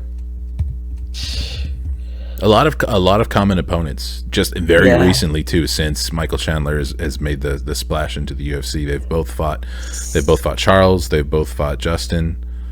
You know, they're both not scared. Both to fought fucking, Hooker. Sorry. Yeah, they're both not scared to fucking throw. I do think this is primarily going to take place on the feet. I don't think you're going to see any grappling at all, despite the fact that both guys are actually great grapplers. Do you think it would be to Michael Chandler's benefit to try and wrestle? I mean, we kind of know he won't, but if you're his coach, if you're his corner, are you telling him, like, hey man, let's just get this fucking win. Let's get this W, please? I don't, because I think Poirier has the better gas tank. I think it's in Chandler's. I mean, I guess it's a 3-round fight, and I keep forgetting that because in my head it's a 5-rounder. I mean, this could be a main event, dude. This is a main event. On any other card, this is a main event. Yeah, absolutely. This is 5 rounds, and I think if it's 5 rounds, you know, it's a different story. But I guess I have to look at it as a 3-round fight, and I guess as a 3-round fight, the cardio, both the guys are going to be able to go the 3 rounds. So maybe we do see some wrestling from Chandler, but I think if I'm going to have to call it, you know, I think we're primarily going to see that stand-up, exciting kind of crowd on their feet the whole time type of fight. I actually think it's going to go to decision. I think both guys are tough enough and kind of want to prove something that I don't think either of them are going to fold in this situation. It's going to be a hard fight. It's going to be violent, and there's probably going to be lots of blood. I don't see it ending fast. I don't at all. I see these guys going to war, and it's going to be, I'm just going to call it now. I have a feeling this is a potential fight of the year. You know, you threw me off a little bit when you said that you have a feeling it's going to go to decision, because I also keep getting caught up thinking that this is a 5-round fight because it should be. So when I heard you say it, you think it's going to decision, I was like, really? But then I realized, like, yeah, with 3 rounds, both guys are tough to finish. Yeah, I'm not expecting either guy to get colded in there, you know. So I think that's an interesting pick. And I think I think it's better for Michael Chandler that it's a 3-round fight. I'm not giving him the edge. I'm not shifting my pick to Michael Chandler, but I think it's more advantageous for him for it to be a 3-round fight versus a 5-round fight, especially in the cardio range. Like I said, if it's a 5-rounder and we're talking like wrestling and cardio, I think Poirier handles it, you know, easily. Yeah. But since it's a 3-rounder, Chandler's going to be fine for 3. He's going to be able to push that pace for 3 however he wants it. And Poirier's going to be able to hang at that pace as well. So, like I said, both dudes don't want to lose this fight. Both guys really kind of have a lot on the line. You know, like I said, Chandler's 2-2. There's a lot of, I guess I shouldn't say a lot of, but there's definitely some kind of fan type of, no, I guess not concern, but I guess Chandler's, you know, if we look at Chandler's wins, it's Dan Hooker and Tony Ferguson. And we're talking a wash Tony Ferguson. Yeah. At that point, he had already lost like what, 3 in a row? Yeah, that was his fourth that was loss. His 4th in a row. Good win, but again, you know, and it's worth pointing out also, I gave Tony Ferguson the first round of that fight. Tony Ferguson won the first round. Yeah. I mean, I'm not trying to go the whole, you know, he was winning till he lost thing, but yeah, you know, Tony Ferguson was definitely giving him trouble in that first round. You know, he's got the loss to Gaethje, which again, decision. And I guess that's kind of what I'm thinking that this fight's gonna look like. It's gonna look a lot like the Gaethje fight. You know, and he's got the loss to Charles, and before that, his debut against Dan Hooker, which I guess if a lot of people aren't familiar with me, Yeah. I don't think Dan Hooker's that good. I don't think he's deserving of any of those rankings, and I don't think it's an impressive win. Dan Hooker's overstayed his welcome in Mike's rankings. Oh yeah, I mean, at 155, I don't think he beats anybody in the top 15. So, how much How much stock, stake yeah. or stock do you put into wins over Dan Hooker and you know, a 3-fight losing streak, Tony Ferguson, who went on to lose 5 to Nate Diaz? You mentioned that the Justin Gaethje fight and how you think that it's going to play out kind of like that. And I was kind of like, that's been one of the fights that I've been most fixated on, or the common opponent of theirs, because having gone back and watched, you know, some of Dustin Poirier's fights and gone back a little bit further, and you get to that Justin Gaethje fight, and it's already, we're already 4 years out from that fight, or a little over 4 years now. But that's Time flies. yeah, oh yeah. But that's one of the more telling common opponents for me, because my short breakdown for this fight, and I'll get into it a little bit more, but is basically that if the Dustin Poirier that fought Justin Gaethje shows up, and the Michael Chandler who also fought Justin Gaethje shows up, I think Dustin Poirier is going to destroy him. That boxing, that notch above the boxing level that Dustin Poirier has, his willingness to throw 2, 3, 4, 5, 6 jabs in a row. That, like, I don't know if when's the last time you've watched that Justin Gaethje fight, but pull it up. Wow. His boxing was like, that's kind of when it reached another level for me. And it's always looked good. And there's been some kind of suspect performance in there. Like you were really railing on Dan Hooker, and rightfully so, because Dan Hooker is very sus. I don't know how much longer he's going to last in this record. I could have a fucking segment with Dan Hooker on the next podcast. You know, bring me in for like a 15-minute segment. I'll give you fucking, because I could go in and on that for days. And, you know, we were bagging on Hooker, but then, you know, you have that matchup between Poirier and Hooker that just went off the rails, and where they had a lot of swings and momentum, and there was a point in time when Hooker had Dustin Poirier backed up and was just landing free on him, it was just chaos, pure chaos. So we know Dustin Poirier can be sucked into a fight like that.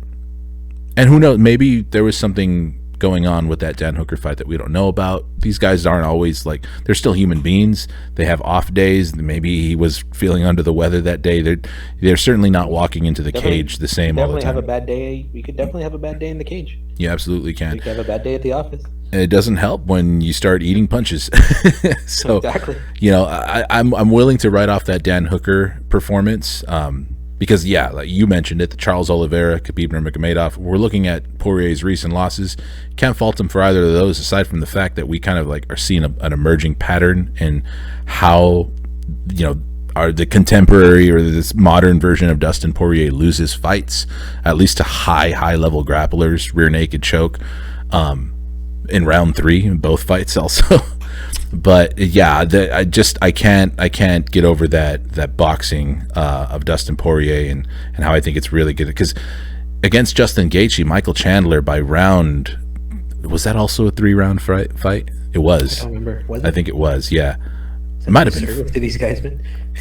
And here's the downside of screenshots of Tapology records, is I can't expand to check. But either way, halfway through the fight, Michael Chandler had his hands down and was just waiting to explode for whatever shot that he could, was completely conserving his energy, I'll say it, he was gassed. You know, it was still entertaining, because anytime that he did like move forward or throw offense, he was still putting everything into it.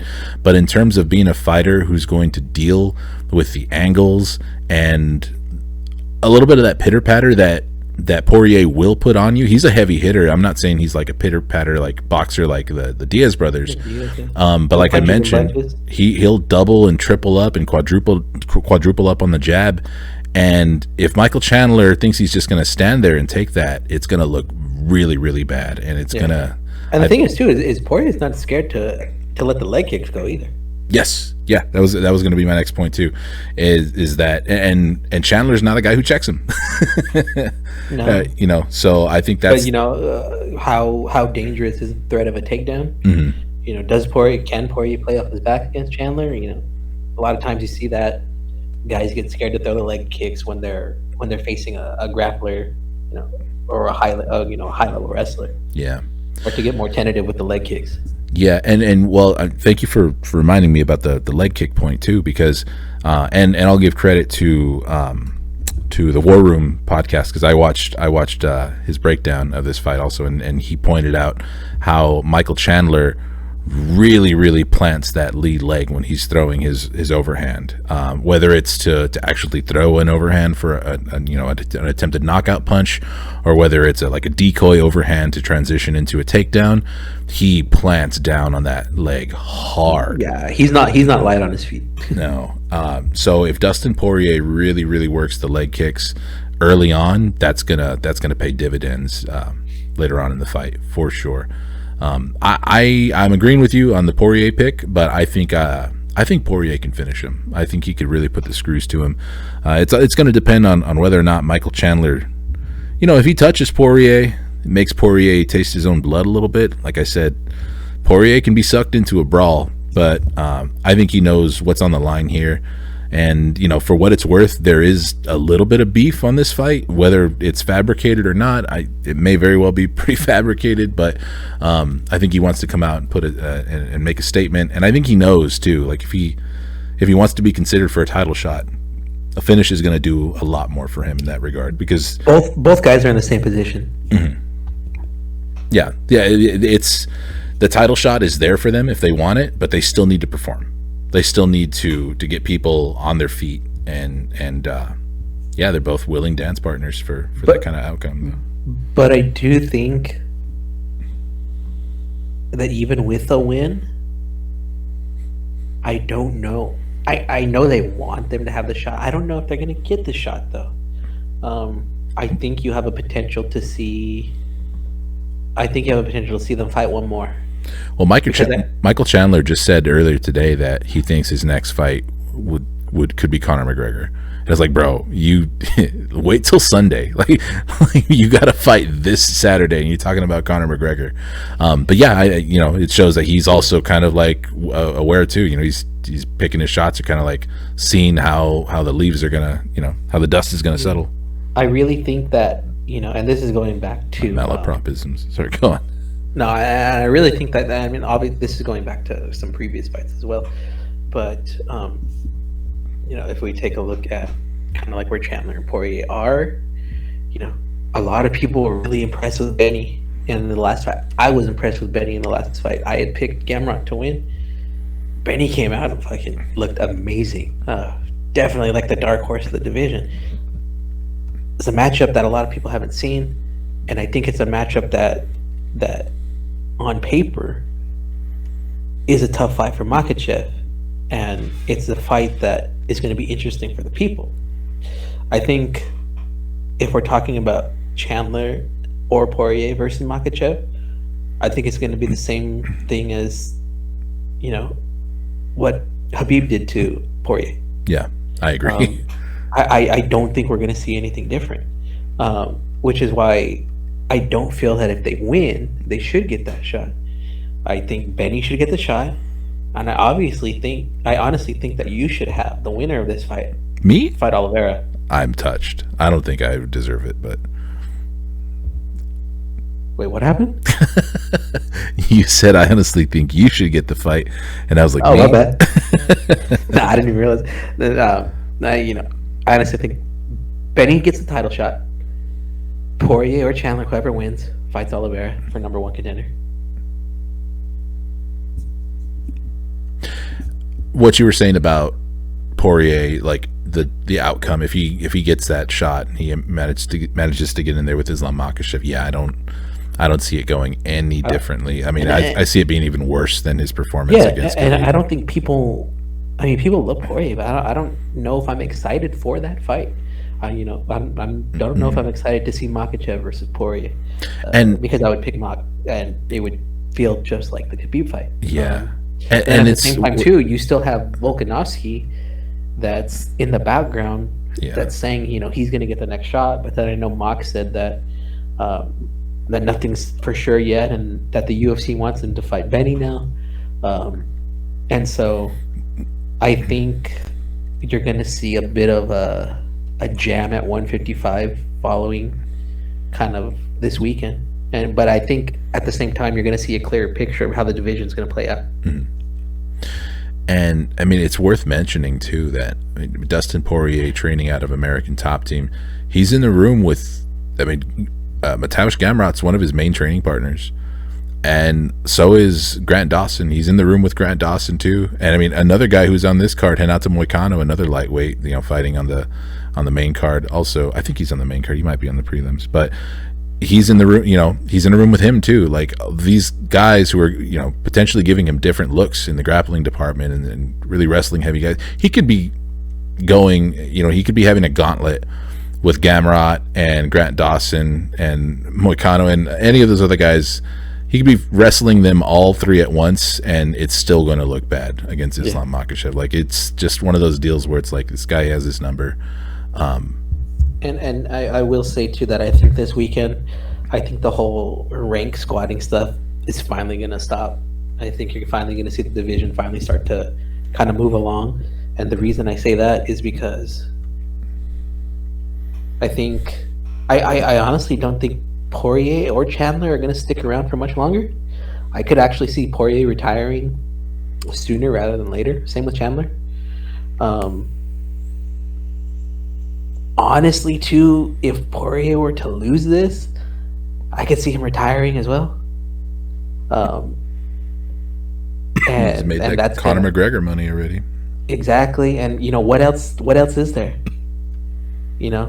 A loss sets you back a lot at 155, and when you take a look at what the division is, and all these fucking young killers now, like, do you really want to kill yourself to fight these dudes? You got your title shots, you got your big money fights. Maybe you could just take, maybe you could take another Conor fight. Maybe you're just gonna start taking legacy fights as well. But I really do think that after this weekend, the whole rank squatting thing is gonna end. The only one that's at this point is gonna be remaining is gonna be Gaethje, and how long are you gonna sit at number 3, dude? When most of the rest, when everybody else is fighting at this point, booked. I don't think it's going to end, but it will probably end for one of them. We'll see. But you make a good point about Dustin Poirier possibly going away. It wouldn't surprise you. Are you like me in that you also forgot that Dustin Poirier fought in the WEC? I'm looking at his record right now. That's why I think he's going to retire, because he's been around that. Poirier's been around a long time, and I don't think a lot of people realize that. He's been through a lot of wars. I mean, he's one of the few fighters that is able to. I almost feel sometimes that Poirier is one of those fighters that's kind of bigger than a title. He doesn't need it. I know it's kind of like a pro wrestling thing to say, but there's some dudes that don't need the title, and people are still going to pay to watch them. You can call it. They don't need they don't need these fucking, hardcore killer fights that are going to fucking,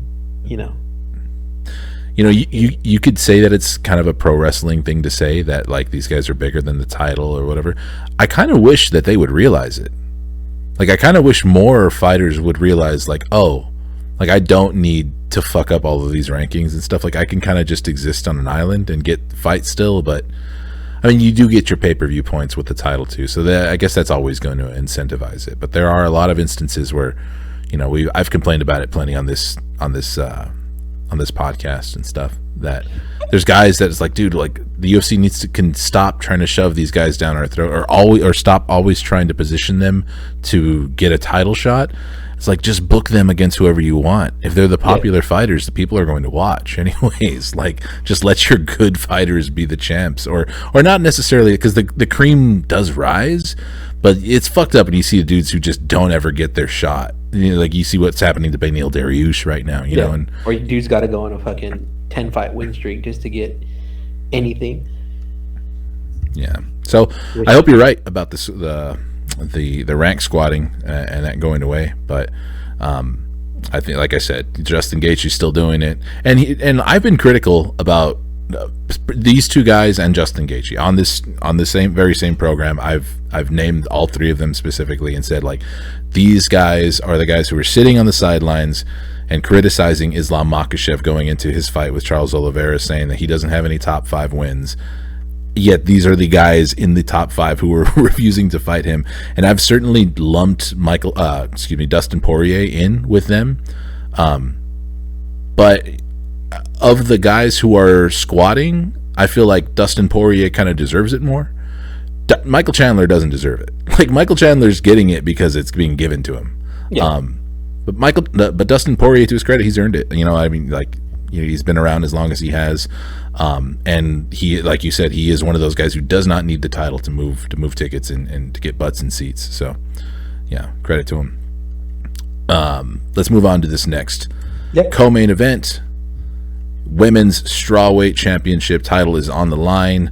Zhang Weili, coming off of her spinning back fist knockout of Joanna Jędrzejczyk, is going to be challenging Carla Esparza. Fuck you. It's going to be challenging Carla Esparza for the title. She did retire her. She has 2 wins over her now, too, and that's a big feather in her cap, which I will openly give her a lot of credit for and never give Rose credit for. Let's see. What can we say about this fight? Zhang Weili's going to obliterate her. I don't. No, I will try and do my due diligence and kind of talk about how Carla Esparza. Okay, I'll do this. I don't know what to expect out of Carla Esparza, dude. Buy or sell. Carla Esparza wins 1 dominant round. Sell. Dominant? No, I mean, 1 dominant round. Okay, She could potentially win a round. Is it going to be dominant? No. Let me define dominant round. I will say 3.5 to 4 minutes of control time and shutting down Zhang Weili in a way that she doesn't necessarily like get close to a finish on Zhang Weili, but it's a dominant round in the sense that Zhang Weili doesn't really get a chance to mount any offense in that round. Basically gets one of those Carla Esparza rounds that she always gets, where she finds a way to get her opponent down and they just have nothing for her for that round. No, not at all. Dang, you don't even see that happening. No, I mean, it's not crazy for you to say that, but let's take a look at Weili. Like, since she started, I mean, I'll 100% admit right here, I haven't been keeping up with her training camp for this fight, but when she came out in the Johanna fight, and she had been training with Cejudo, and she had been working on her wrestling, and she'd just been working on all that grappling. And I remember prior to that fight, they came in, Cejudo was talking up her wrestling. She was saying that she was going to come use her wrestling. I remember I even made the comment that, like, she's probably going to come out and use wrestling, and then you were like, well, JJ's fucking one of the best defensive wrestlers of all time. It's going to be hard to take her down, and Joanna came out and took her down, like, and she looked good, and she had the pace, and her wrestling looked fantastic. And when I think back to Carla Esparza, and just, I guess I always have the image of fucking JJ just destroying her and just not having anything in terms of offense or wrestling. I think she maybe got 1 takedown that JJ got back up from really fast in that first fight. But yeah, do I think Carla's gonna come out and out wrestle Weili? No. Like, I think she's been working too hard with a better team. I do think I mean, I'm not, like I said, I'm not keeping up with the training too much of like what Carla's doing or what Zhang's doing, but if you would have told based off of like, if you would have told me 5 years ago that Carla Esparza would be a 2-time champion of the strawweight division and Joanna wouldn't, I would have said you're fucking crazy. I would have been like, hey, stop watching the sport. Yeah. So, yeah. I mean, Carla Esparza really is a curious case of a champion. I mean, you're talking about someone that came off and won it on a Ultimate Fighter, and then, whatever the fuck that last fight was, which I guess on paper everyone thought she should have lost easily, but we got that fight that happened between Rose and Carla. But the worst of all world, yeah. Like, it's not only was it just the worst fight to watch, but it also ended in controversy, because for as bad as the fight was, I think everybody still scored it for Rose. Yeah. So it's just the toughest. It's just, and in my opinion, I don't think Carla's dangerous anywhere. I don't think Weili is scared of anything Carla has. She doesn't hit harder. I can guarantee you Carla does not hit harder than JJ or anybody Weili has fought. Carla has one finish win in 10 UFC in her 10 UFC wins, and that was her ground and pound from Crucifix win over Yan Xiaonan. So pretty recently, she does have one finish win, but that's it as far as is in the UFC. Yeah, and I don't see Weili even. I think what's going to happen is I think Carla's going to come out. Carla knows what side her bread's buttered, and she's going to come out and she's going to look for the takedown. And I think at the gate, I don't think you're going to see Carla test stand up. And this is just me predicting, but I think what's going to happen, Carla's going to come out. She's going to be looking for the takedown. Weili's going to shrug it off like it was nothing. And you're just going to see a downhill snowball from there.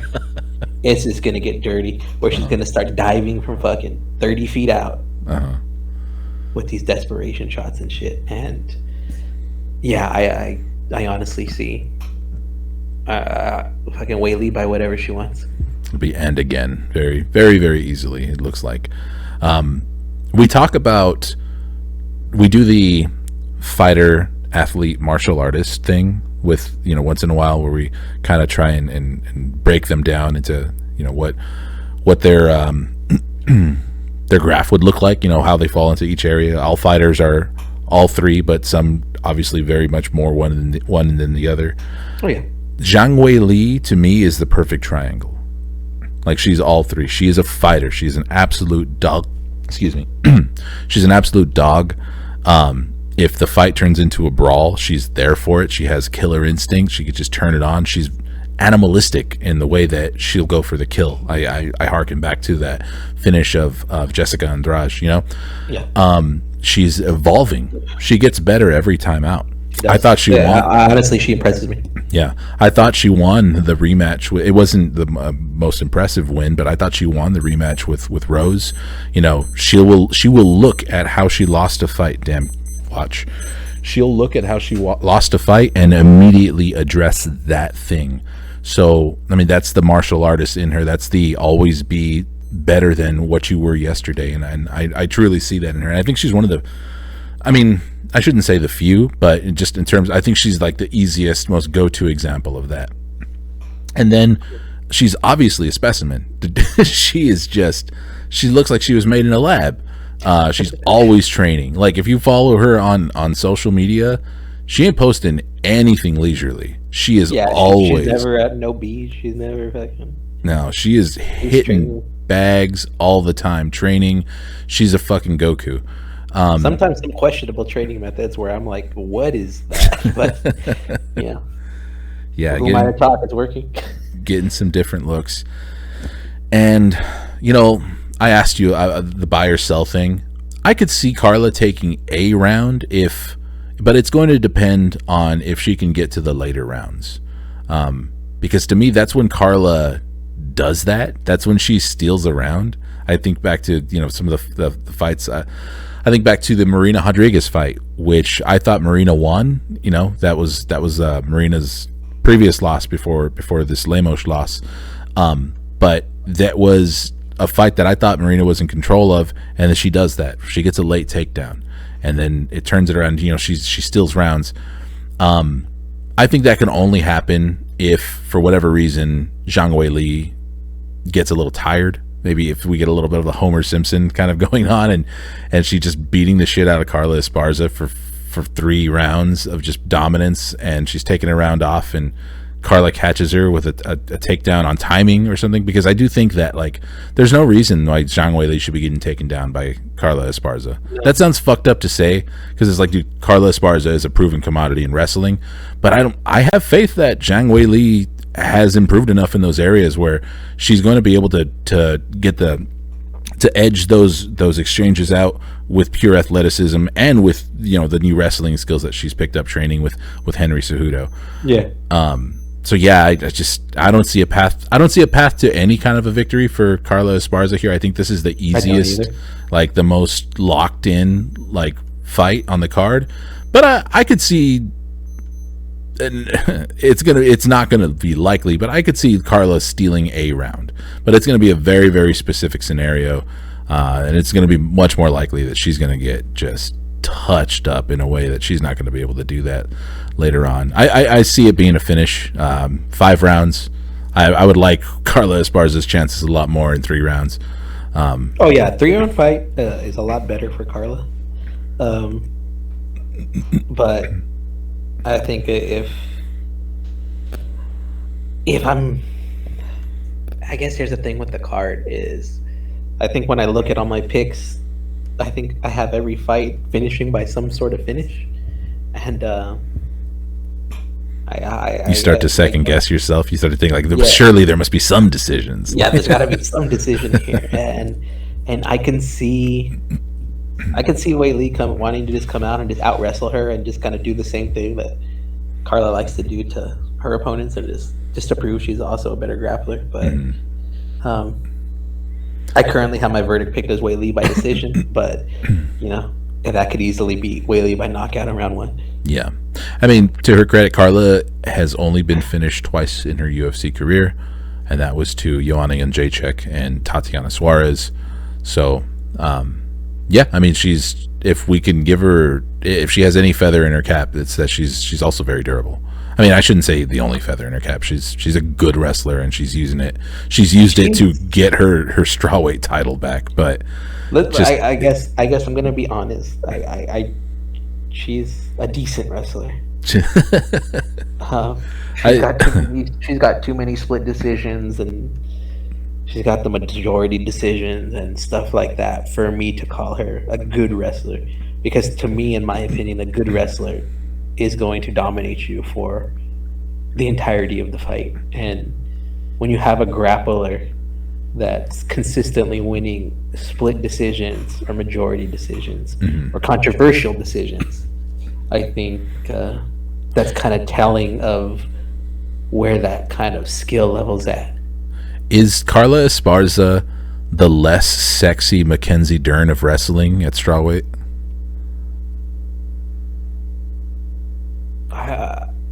No. You're struggling with that one? You're like, no? Yeah. I'm trying to think how to answer that. Because Mackenzie Dern, like, for as touted as she is as a grappler, and she is very clearly like supremely good at Brazilian Jiu-Jitsu, but that's kind of how it plays out. Like, the fights, she can't get it where she wants it to go, and her fights end up looking to where like she's losing, and she manages to get the fight down for a round, you know, and she'll, you know, steal a round or have like a super dominant controlling round, but maybe not get the finish. And it seems to kind of be a similar dynamic that Carla Esparza is laying down. Also, Mackenzie Dern, also the beneficiary of a lot of, you know, sus decisions that I didn't think she won. I will say that if Carla were to fight Dern, I would pick Mackenzie Dern. I would too, actually. Because, like, honestly, like, I don't see how Carla wins outside of the wrestling, and obviously Dern wants it on the floor, and you know, it's either going to be that sort of grappling type fight, or it's going to be the most boring fight you've ever seen between two people with really bad stand-up. Yeah, and Carla Esparza is kind of a throwback wrestler too. Like, she's almost fucking like, it's nothing dynamic or pretty. She is very content to hold you down and just kind of like tap you on the side of the head. Like, yeah. I mean, I mentioned earlier she got that ground and pound finish from Crucifix over Yan Xiaonan, but it's also one of those, that's also the finish that you like, they have to give you, because I gotta Crucifix, like, they could be pitter patter shots, but if someone's just like on the outside counting, it's like 1, 2, 3, and just like they're not gonna stop the fight. As the ref, you'd be like, okay, I gotta do my job. You know, This guy's taking like 30 unanswered punches and he doesn't move. Like, Yeah. of course they're gonna stop it even if they're pitter patter. So That's why the crucifix is always like bad times. But yeah, so it was. I honestly think we could do a deep dive onto Carla Esparza once her career's all over, because that is I don't know, it's just a really weird run to the title, then losing it, and then bizarre fucking run back, leading up to an even more bizarre win of the title. So many decisions, like and it's just the most unlikely repeat champion. Like, yeah, I would say, I think in UFC history. like there's some people fighting right now who can take that title, that, you know, unofficial like title that we just gave her, and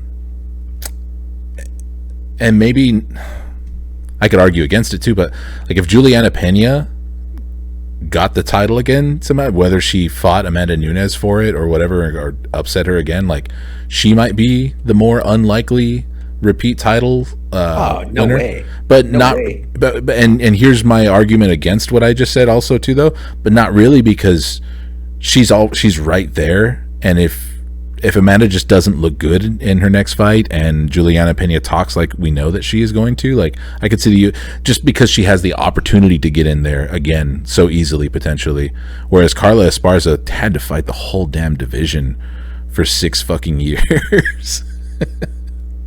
And none of it was impressive.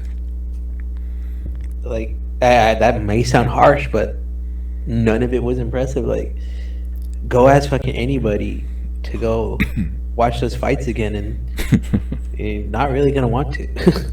I mean, you might. I mean, this was back in May of last year, so, you know, I don't really remember exactly what the title picture looked like, or, you know, the people who were in the mix at that time. But you could probably argue that if she didn't get that finish over Yan Xiaonan, if she just won another split decision, like, does she even get that rematch with Rose? Like, do they even decide to give her the title shot there? Like, they could have been looking at that fight and been like, okay, you finally got a finish and you're on a 6-fight win streak. Like, all right, we'll give it to you. Fine, fuck it. And here's the thing, I think at this point with Carla, it is, God, what a fucking bizarre record, dude. Because you have losses to fucking Randa Marcos and Claudia Gadelha, lost to Tatiana Suarez, and then beats Jandy Roba, beats Grasso, who are both in the mix right now, beats Watterson by split decision, beats Marina by split decision, finishes Yan, and then the bizarre split over Rose. You know that And it's just like, when I look at the top 10, and I'm like, I kind of like, I guess when I see the top 10 and I'm like, I'm looking at names, I'm like, all right, that could beat her. And then I go look at the record and I was like, okay, she's already beat fucking Yan and Marina. And I was like, well, who can she beat? And then, you know, I think Andrade beats her. it's funny. I think Dern beats her. But even Lemos, I think Carla Esparza is lame enough to squeak out a split decision over Lemos. Lemos is inconsistent enough to fuck up and Yeah. lose that fight.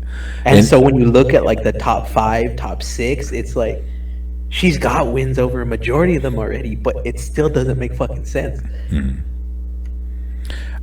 That Alexa Grasso win too, like, that's the fight that put a lot of doubt in Alexa Grasso for me. Like, that's why when she was going up to flyweight, I wasn't expecting anything great from her, because in my head, like, oh, she just lost to Carla Esparza not that long ago. Like, that made me actually think less of Alexa Grasso and kind of fade her a little bit going up in weight. So, And the thing is too, is I think that in rematches, greatly, like, are not in Carla's favor, because Carla's gonna do the same thing. Like, she has not evolved at all. She's still Carla Esparza that's gonna fucking come out and wrestle you. And I think that if she were to rematch someone like, you know, Marina or Xiaonan, like, they're gonna be prepared for that. They know what she's bringing to the table. They know what she's gonna try to do.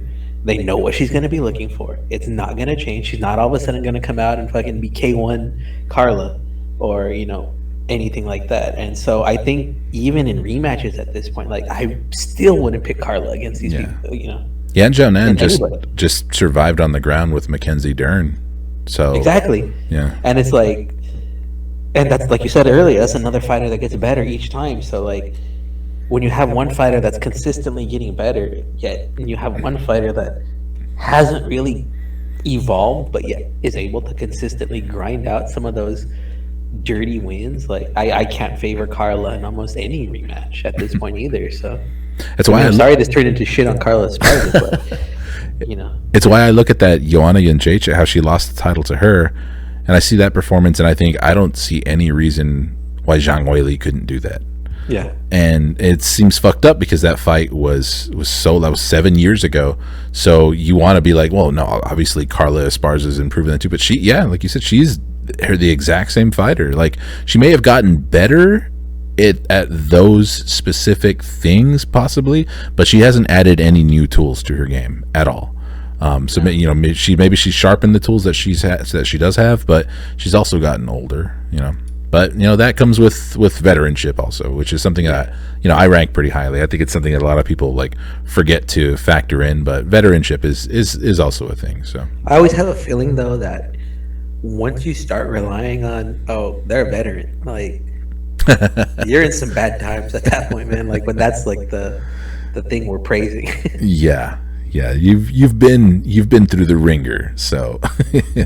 But yeah, I guess the main takeaway is all that is that Zhang Weili will be the new champion this weekend via any means she wants, be it if she wants to go out there and wrestle a decision to prove she's a better wrestler, she's going to do that. If she wants to knock her out, she's going to do that. And if she wants to sub her, probably will too. Yeah. All right. So I wasn't keeping an eye on the time, but we put a lot of time into that fight. Because it turned on this fucking shit on Carla Esparza.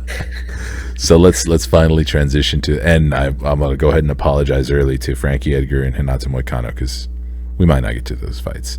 I mean, we got to at least touch on Frankie Edgar's last fight. How are you going to not touch on Frankie Edgar's last fight? We'll do it. It's even if it's just for a quick one, like, it deserves that. Yeah. Well, we will go through his record, but at least let's get through the main event. The fun times of Frankie Edgar's fight. It's going to be a lot more of that, looking at his record and be like, remember this fight?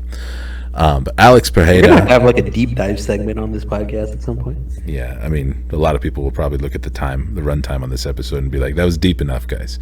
That was Alex Pereira will be challenging Israel Adesanya for the middleweight championship of the world. This is a fight where I've said, like, the Alex Pereira experiment as it played out has been one of the few, like, successful times that the UFC has successfully manufactured something from the ground up, like from beginning to end. And I don't want to take any credit away from Alex Pereira because, I mean, it all happened because of the work that he did in a kickboxing ring with Israel Adesanya before either of them got to the UFC. So, I mean, without that, the UFC doesn't work towards putting this fight together. But ever since Pereira knocked out Sean Strickland, it's one of those deals where I just imagine that some UFC execs or whoever was the first person to say, like, hey, this Alex Pereira guy who has a knockout win over our champ, he's making the jump over to MMA. Let's put things into motion. Like, I'm sure in their head they're picturing, like, yeah, dude, and if he gets these, we could match him up with this guy and then this guy, and if he knocks them both out, like.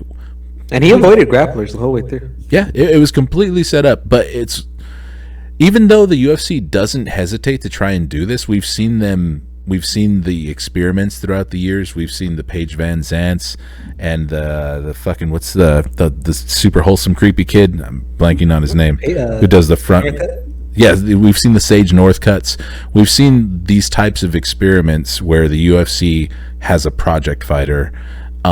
But we don't often see a guy with the relative inexperience of Alex Pereira to come into the UFC at 3-1 and for them to be like, okay, we're going to give this guy a path to the title, and it just happens. And when you give him that many fights too, and like that Bruno Silva fight was risky. Like he was getting It controlled was by an ugly fight too. yeah, he was getting controlled by Bruno Silva. I think a lot of people they remember the Strickland fight and they remember the knockout, but they forget about how much he struggled in that other fight. Yeah, and if people like hearing me give this spiel, if you've been watching this sport for a while, you're going to be like, well, what about Brock Lesnar? Like Brock Lesnar shot straight to the moon too. And yeah, that's my point though. There aren't that many of those. You have your Conor McGregors too, where But at the same time, Brock was already like a proven draw from wrestling. So you're talking about like a WWE champ that was like possibly one of the most well known of all time in pro wrestling. You know, he's definitely future Hall of Famer in WWE and the UFC. Him leaving WWE at the time and coming over.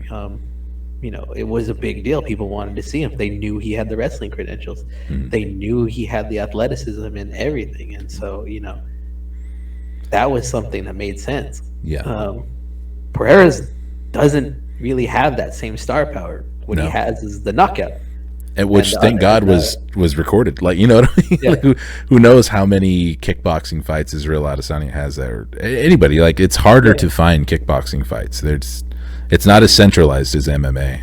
And I'm not gonna be one of those people that's like fucking pretends that they've seen those fights, because I haven't. I've seen the highlights from them. I've seen the knockout.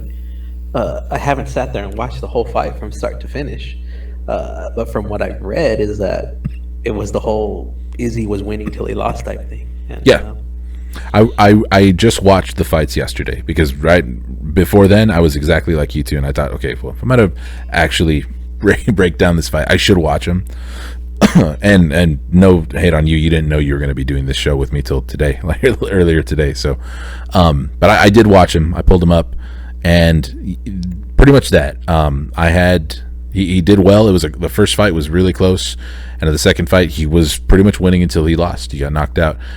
As far as watching the fight and breaking it down and what I could kind of pull away from it to try and apply to this fight, not a whole lot. We said in the beginning, when we were kind of talking about your experience, in jiu-jitsu, I can't give any real like striking breakdown or X's and O's about like how I think that they're going to match up based on how they looked in those fights. They both just look like really, really good kickboxers to me, to my eyes.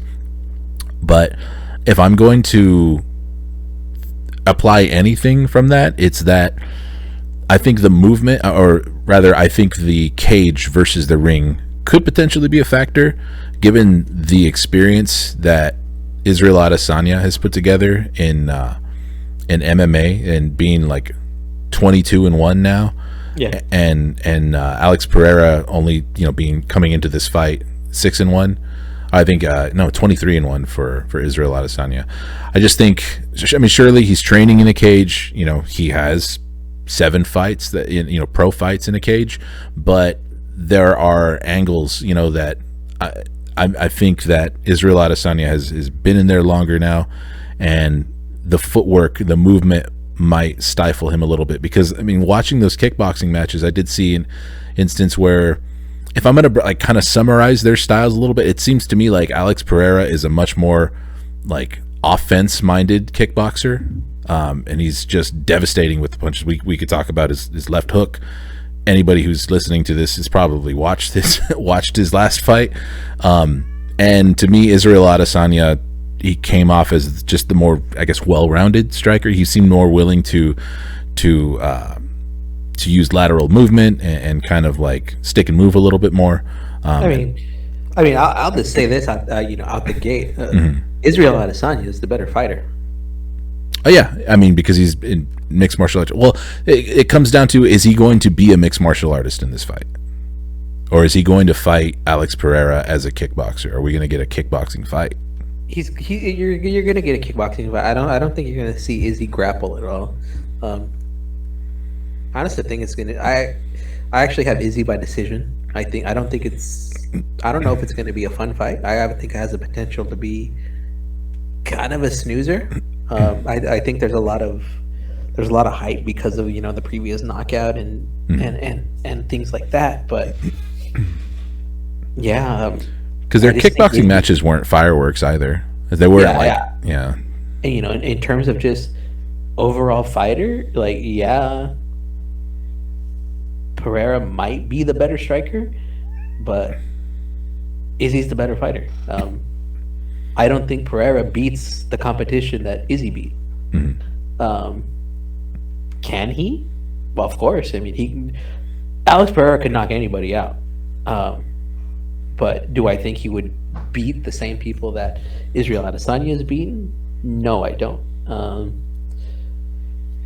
I think Pereira's coming into this, like you said, he's an experiment, fast track to that title, struggle against Bruno Silva. And whoever put it together from the UFC, pat yourselves on the back real quick. Good job for making it all happen.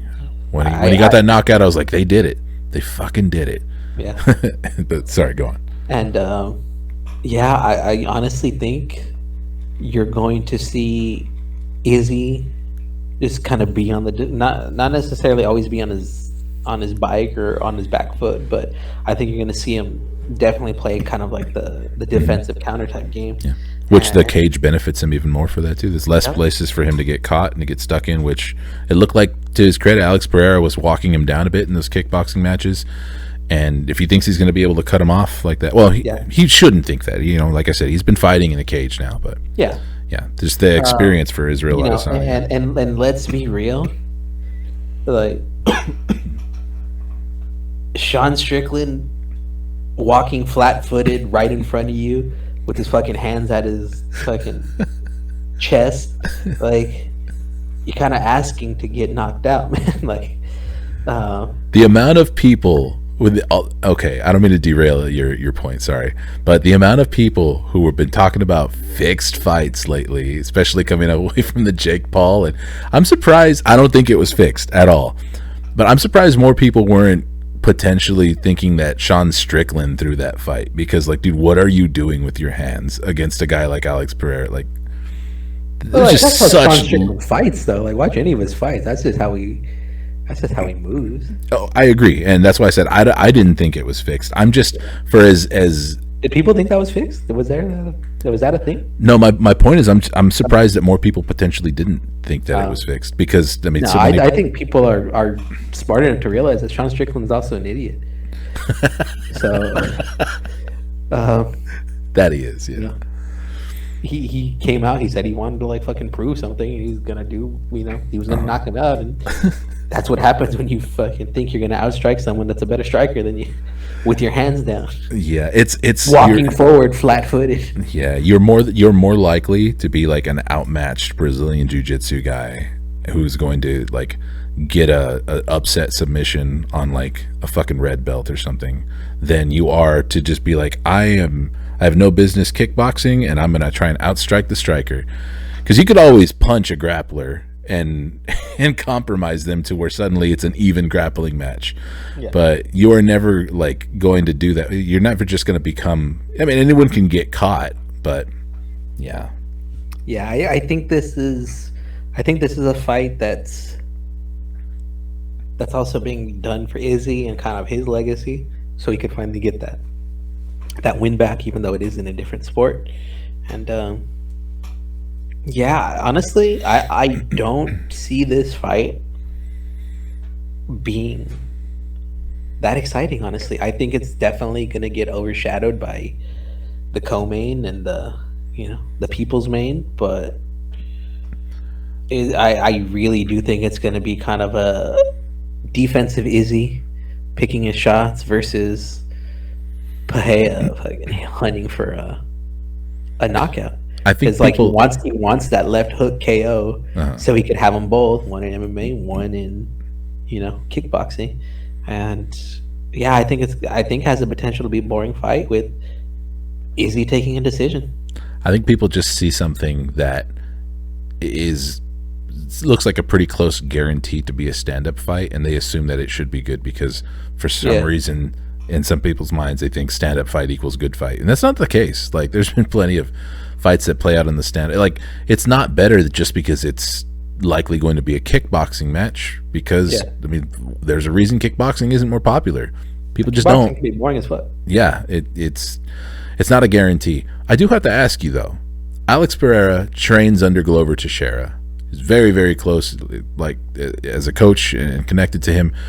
Do you think that that's going to be a factor? Do you think Alex Pereira tries to mix the martial arts? He has came out and said, like, hey, I'm a complete fighter. Like, if he thinks that I'm a complete fish out of water on the ground, he's got another thing coming. So do those types of comments, or that potential, or the experience that Alex Pereira has with a guy like Glover Teixeira, make you potentially give the ground game a little bit of a different look if it goes there?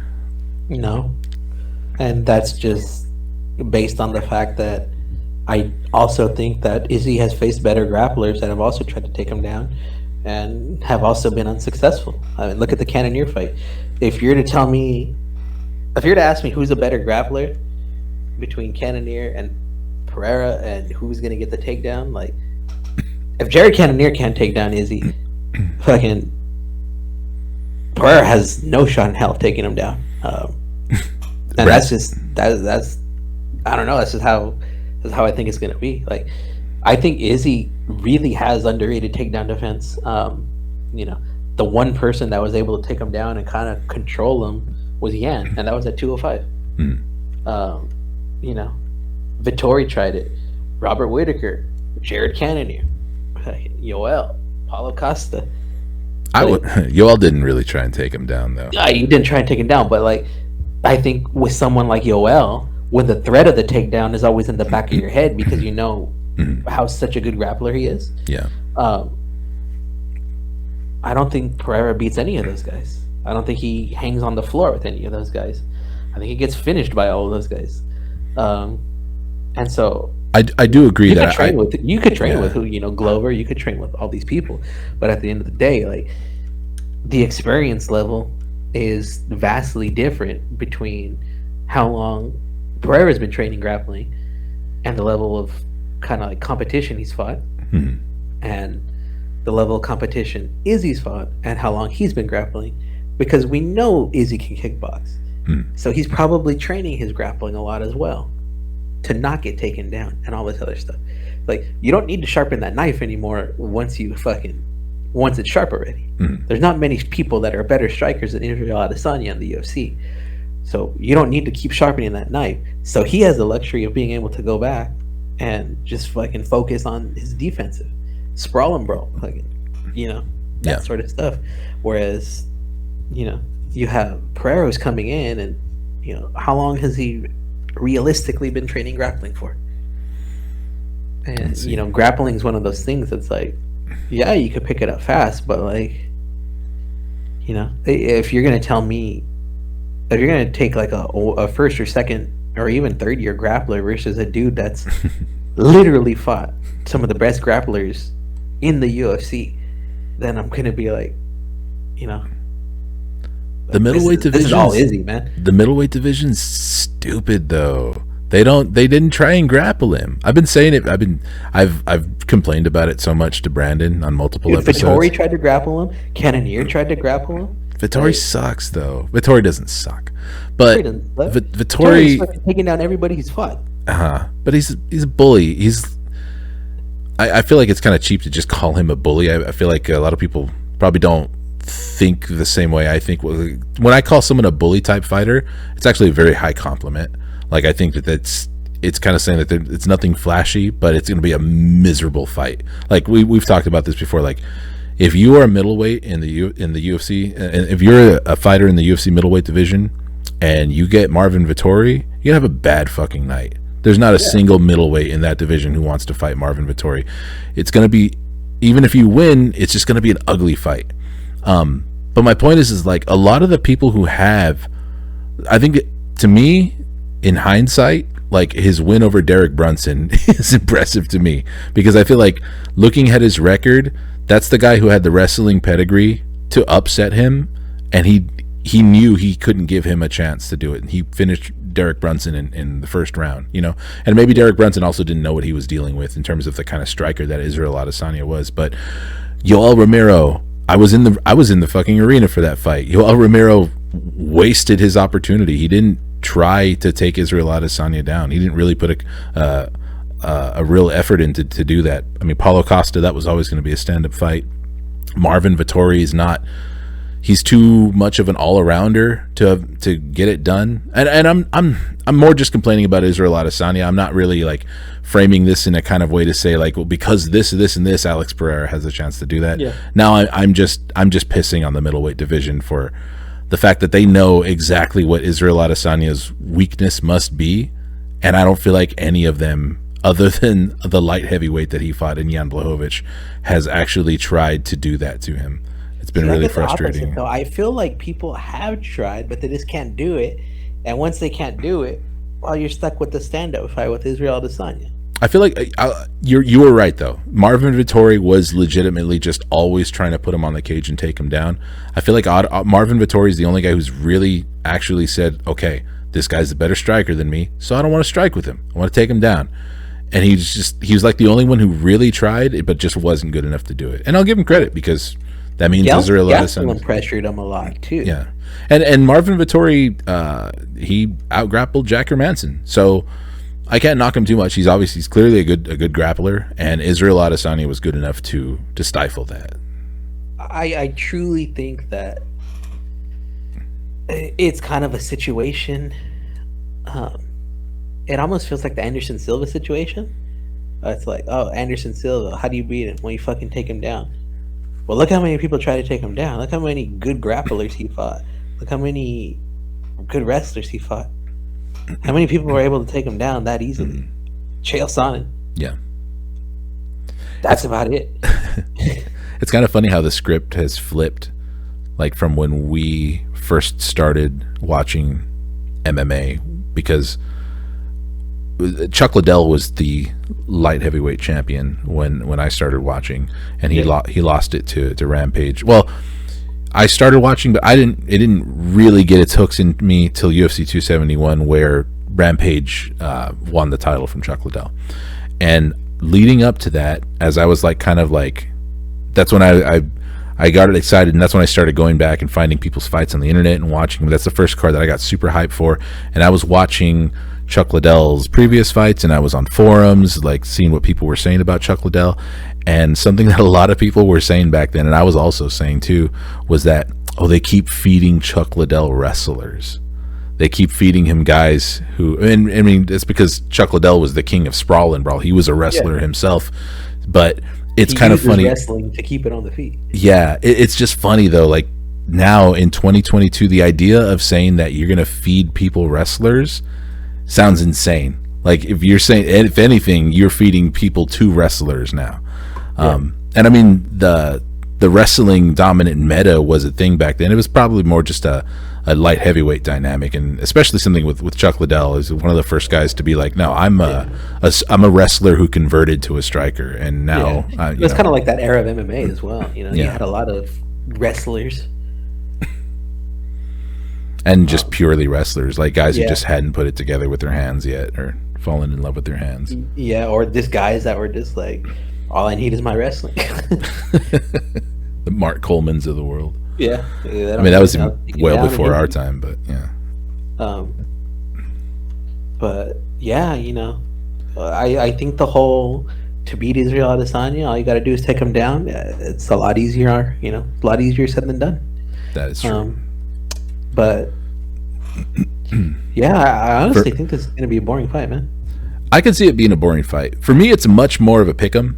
I think I'm giving Alex Pereira a lot more of a chance in this fight. I think I'm not really convinced that if this fight plays out in the stand-up, that there's much that Israel Adesanya has been able to gather from his experience in mixed martial arts, or the more experience that he has over Alex Pereira, that's somehow going to put him over as a striker, just as a pure striker.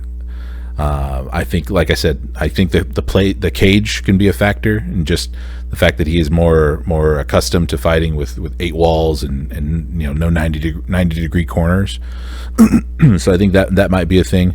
And yeah, I'm not expecting it to really play out on the ground either. But I do think that if it does go to the ground, you know, for unintended reasons, if there's a knockdown or something like that, and we end up seeing the fight take place there, I wouldn't be surprised if Alex Pereira has something for him.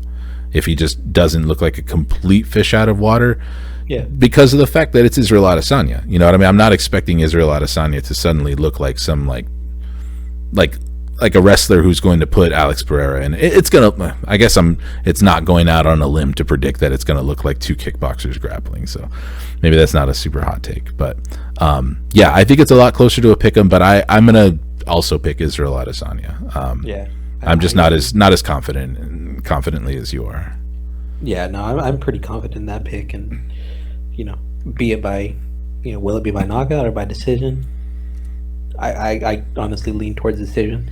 I think when you have guys like this with a history, and I think you end up getting a more disappointing fight than the exciting kind of. I don't know. Like I said, I think so many people focus on the knockout that they think it's just going to be like a stand-up war, and these guys are just going to fucking trade until one of them falls. But I don't think it's gonna be a strategic striking battle, probably slow-paced. With spurts of action in there. Yeah. Maybe someone gets rocked, maybe someone gets dropped. But no, I could confidently say Israel Adesanya is going to win the fight. Okay, so I have a fun question for you. Yeah. And this will involve you probably having to pull out your phone, but I want to know, you gave your pick for real life. Yeah. But take a look at verdict and let me know if your verdict picked because of points may potentially be different, if anything entices you. I'm looking at Alex Pereira by decision. Well, for one, it'll be a 2.3x multiplier for picking Alex Pereira. And by decision, almost. Yeah. For decision, it'll be a 16x multiplier. Is there any chance that sways your decision on verdict? No. Really? Yeah. Because I'm looking at that right now and thinking I still have to look at the rest of the card. I haven't made my picks, but I could put some points down on Pereira for a 16x decision multiplier. 16x by decision. It's gonna be a stand-up fight. They're kickboxers. They're kickboxers. 5 rounds. And you yourself are predicting that you think it might be a boring fight. It is. No. Here's the thing, man. And I think it comes back to everything we said earlier. Is you had Alex Pereira struggle against Bruno Silva, and then you had Alex Pereira knockout fucking Sean Strickland, walking forward flat-footed, and that is just. Don't forget flying knee knocking out Andreas Michelidis or Michelidis, his debut. Yeah, and just going off of that, like I just can't see him winning in the decision. Like if Pereira's gonna win, it's gonna be by knockout. It's not gonna be by decision. And yeah, I don't think the points can sway me on that. Have you made your picks? Okay. I've made my picks. I haven't allocated my points yet. So I could tell you my official picks. I have Claudio Puelles over Dan Hooker. I have Chris Gutierrez over Frankie Edgar. I have Dustin Poirier over Michael Chandler. I have Whaley over Carla. And I have Izzy over Alex. Okay, cool. I was kind of curious if you distributed your points. But I'm not going to make you do that live on the podcast. I was thinking about doing it myself because I haven't made my picks either at all. But that would probably be bad radio potentially. I'm actually tempted to put Whaley by sub. What's the multiplier? It's you know what? I have it in front of me. It's 25. I'm at 26. Ooh, yeah, I mean, I could put like 200 points down. That's one of those things I can see happening. I mean, if you're chasing points, or if you're doing some sort of fantasy MMA, or tournament on verdict, then maybe Pereira by decision isn't that bad of a choice if you're chasing the points. But I think there's hey, listeners, I think there's other fights that you could distribute those points and probably have a better chance of coming up on. Hey, listeners, take it from a guy who has 12 gold belts on verdict. Put some points on Alex Pereira by decision. Put a little bit of points. Don't put all your points, but live a little. How many gold belts you got, Mike? Let me check. I don't have as many as you. I can tell you that much. I got 5. 12 5. gold bouts. Yeah, I'm the king of third. I'm the king of third place. Yeah, I got 29 third place finishes, or bronze medals, I should say. And but here's the thing, is that I'll pick fights right, but it's just I'll pick the method wrong, and I don't get the points. Yeah. And then you got someone like Kenny here that'll pick fucking I don't know even know Gleason T-Bow fucking decision over who fucking Rory McDonald, and just get some robbery bullshit, and then all of a sudden Kenny has 20,000 points. We're talking about one of my 12 belts. Yeah, no, you're absolutely right.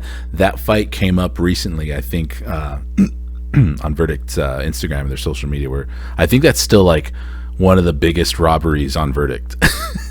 Yeah, and there was only like fucking 0.5% of people that predicted that. That was one of them, you sons of bitches. But anyways, yeah, let's go down memory lane with Frankie Edgar for a little bit. Yeah. One of my favorite fighters of all time. You're right. We cannot do the injustice of not mentioning Frankie Edgar, because this is very likely going to be his retirement fight. And I'm glad that they're letting him go out in Jersey would have been cooler, because having both Frankie Edgar and Aaron Blanchfield fighting in Jersey, that would have been dope. But this is basically his backyard too. Chris Gutierrez, I'm gonna say it, I'm not actually super familiar with Chris Gutierrez. I've probably seen his last 3 fights, but he's kind of a guy who I just forget about after his fights. Yeah. Like there's a lot of these guys who will be watching the prelims, and we'll be checking it out, but it's not something that's memorable or we kind of got to pull it up. Okay, I remember watching that. Exactly, yeah. And as soon as I started to put together the Fig Jam for this card and everything, and I started looking into Chris Gutierrez and everything, it's like, okay, I've seen this guy fight, but I might as well have not seen him fight, because I just don't remember his fights. So to be honest, I'm not going to give too much of a breakdown, but we are going to go and talk about Frankie the Answer Edgar. What was your first, if you remember, Frankie Edgar fight? Like when did he kind of like arrive on the scene for you? I'm gonna have to pull that up because I don't remember. It's been so long. I have his record in the Fig Jam. I don't know if you noticed, but I didn't even see it. I will say I believe I first started taking notice of Frankie Edgar around the Spencer Fisher fight. Okay, so pretty early on, basically right when he started fighting in the UFC. I was about 2-3 fights after, and then there was a loss to Gray Maynard, and then that's when he started the run. And I think where he kind of like catapulted was the win over Sean Sher. And that's when he became the problem, and obviously the win over BJ Penn where he won the belt. And it just kind of catapulted his undersized underdog status even more. Yeah, a guy he's fighting at bantamweight right now, and he made his career 2 divisions above where he should have been fighting, because there just wasn't lighter divisions at that point, and he was forced to be a 155er. And I don't think anyone can do that today, honestly. Because when you think back and look at the people he beat, and when you see kind of like his size, and when you know that he's fighting at like 135 now, it's fucking impressive, man. The dude, he was never a knockout artist. He never had the subs. He had good wrestling, really good boxing, good footwork. Was just a fucking dog in the fights, man. Just didn't give up. Had all the heart in the world. Yeah, the comeback kid, Little Mac himself. Yeah, and it was that type of style that I was just like, dude, this guy's fucking awesome. And I remember too, back when I was really training my striking, and I was striking while doing jiu-jitsu, and even when I was just transitioned to being a pure boxer as well. Like, I'm small. I'm fucking. How tall is Frankie Edgar? He's 5'6". 5'6", yeah. All right, and so think of this: you have a dude that's 5'6", fighting at 135 now, but made his career at 155, fighting dudes fucking way bigger than him. Never had a reach advantage. was always, the smallest dude in the fucking division.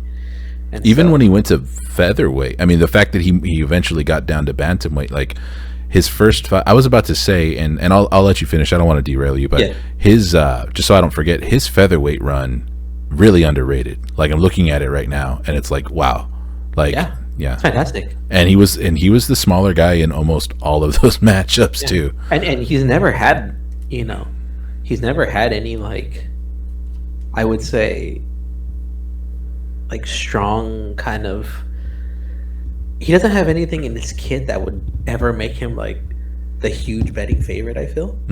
And like I said, like, he's 5'6", and you got to think of it, at this time he's fighting dudes fucking double his size almost. And you also remember, he didn't cut at 155. That was his natural weight. He was just You had fighting. motherfuckers coming from like 185, cutting down to 155. And so that's what I mean, is like, you had this small ass dude taking on these big dudes, right? And so I'm a small guy. I'm only like 5'2". And so when I was grappling and learning my striking, kickboxing, and different stuff, and then when I transitioned to boxing, because I'm so small, I always had the same problem. Fucking everybody in the room is bigger than me. Like, no matter what room I'm in, I'm never gonna have a reach advantage. I'm always gonna be fucking small. And so watching Frankie Edgar, like, as I was training, and that was the dude who I kind of like fucking molded my striking off of, because I knew, I'm like, I don't have the reach on these guys. Like, I have to get in, I have to throw combinations like Frankie does. He's always in there with the 1s, 2s. He's always throwing his combos, using the footwork, slipping left and right. And granted, those sort of slips and everything have cost him a lot lately, but at the time, the striking game was a lot more rudimentary in the MMA world. And so when you had him coming in with that footwork and the head movement and the fast combinations, 3-4 punch combos that weren't power shots, but were gonna tire you out. And by the time the 3rd, 4th rounds come and you've eaten fucking 20 of those combos, of the fucking 3-4 punch combos that have been tapping you, they start to take their toll. And Frankie always had the pace, he always had the cardio, he always had the heart. And I was just like, dude, like, this guy's amazing. And he was just always kind of, as I was training, was the dude I always like looked up to, and kind of molded how I strike with against people, in sparring and stuff. And so I never knew that. I mean, I knew you were, a big fan of Frankie Edgar and stuff. I knew he was one of your early like favorite fighters, but I never thought about that, like the connection between like your stature, your frame, and your size and everything, and just kind of looking up to him for that. I didn't even factor in. Yeah, it makes a lot of sense. The main thing, especially when I got into like pure boxing, and I was in Korea at the time, and like I said, I'm always the smallest dude in the room, and you're fighting dudes that are, even someone that's like 5'6", 5'7" is going to be, bigger than me. Yeah. And so it's just like, I always looked up to that movement, that head movement. Like, you got to be fast. You got to accept that being the smaller dude, you're going to get hit getting in. But once you get in, you got to make like fucking hell for them. And that's what Frankie Edgar does for people. Yeah. And, it was just that's how he beat. I mean, that's how he beat BJ, dude. He just pressured him. Fucking 1-2, change a level, grab a leg, fucking slip out, exit with the jab. Never moved in a straight line. Always had his head moving. He knew how to work the feet. He knew how to not get hit, and it fucking led him to beating some of the best lightweights in the world. And then, like you said, going back to his featherweight run, he's beating Charles Oliveira, he's beating Cub Swanson, beat Chad Mendes, beat Faber, beat Yair Rodriguez. Like, dropped to featherweight, got the immediate title shot against Jose Aldo, came up short. No shame in that. It's just it was champion Aldo, and then went on a run. And for the names that you just listed, Oliveira, BJ Penn again. I mean, I think that might have actually been at 55, possibly. But Cub Swanson, Uriah Faber, Chad Mendes is. I was going to ask you if to do this, because I see that you're not in the Fig Jam anymore, but I'm assuming you're looking at his record. I'm on Sure Dog. Yeah. Yeah. Like, to go back, like, what's the Frankie Edgar fight that you forgot? And for me, it would have been Chad Mendes. I totally forgot that he fought Chad Mendes and he fucking finished him. I'm looking at that now too, and Chad Mendes was no small featherweight. Chad Mendes is a fucking beefcake. So yeah, Chad Mendes is hard to finish.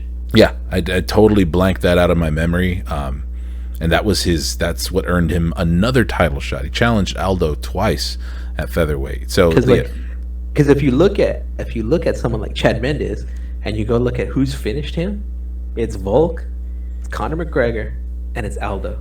And then for some reason, Frankie Edgar. One of the few finishes Frankie Edgar has had. Yeah, in his UFC run, he's had 5 finishes. 20%. Gray Maynard one. Oh, 7 finishes, excuse me. 5 like by KO, TKO, and 2 by submission. Yeah, and the Gray Maynard one in Edgar versus Maynard 3 is probably one of my favorite ones.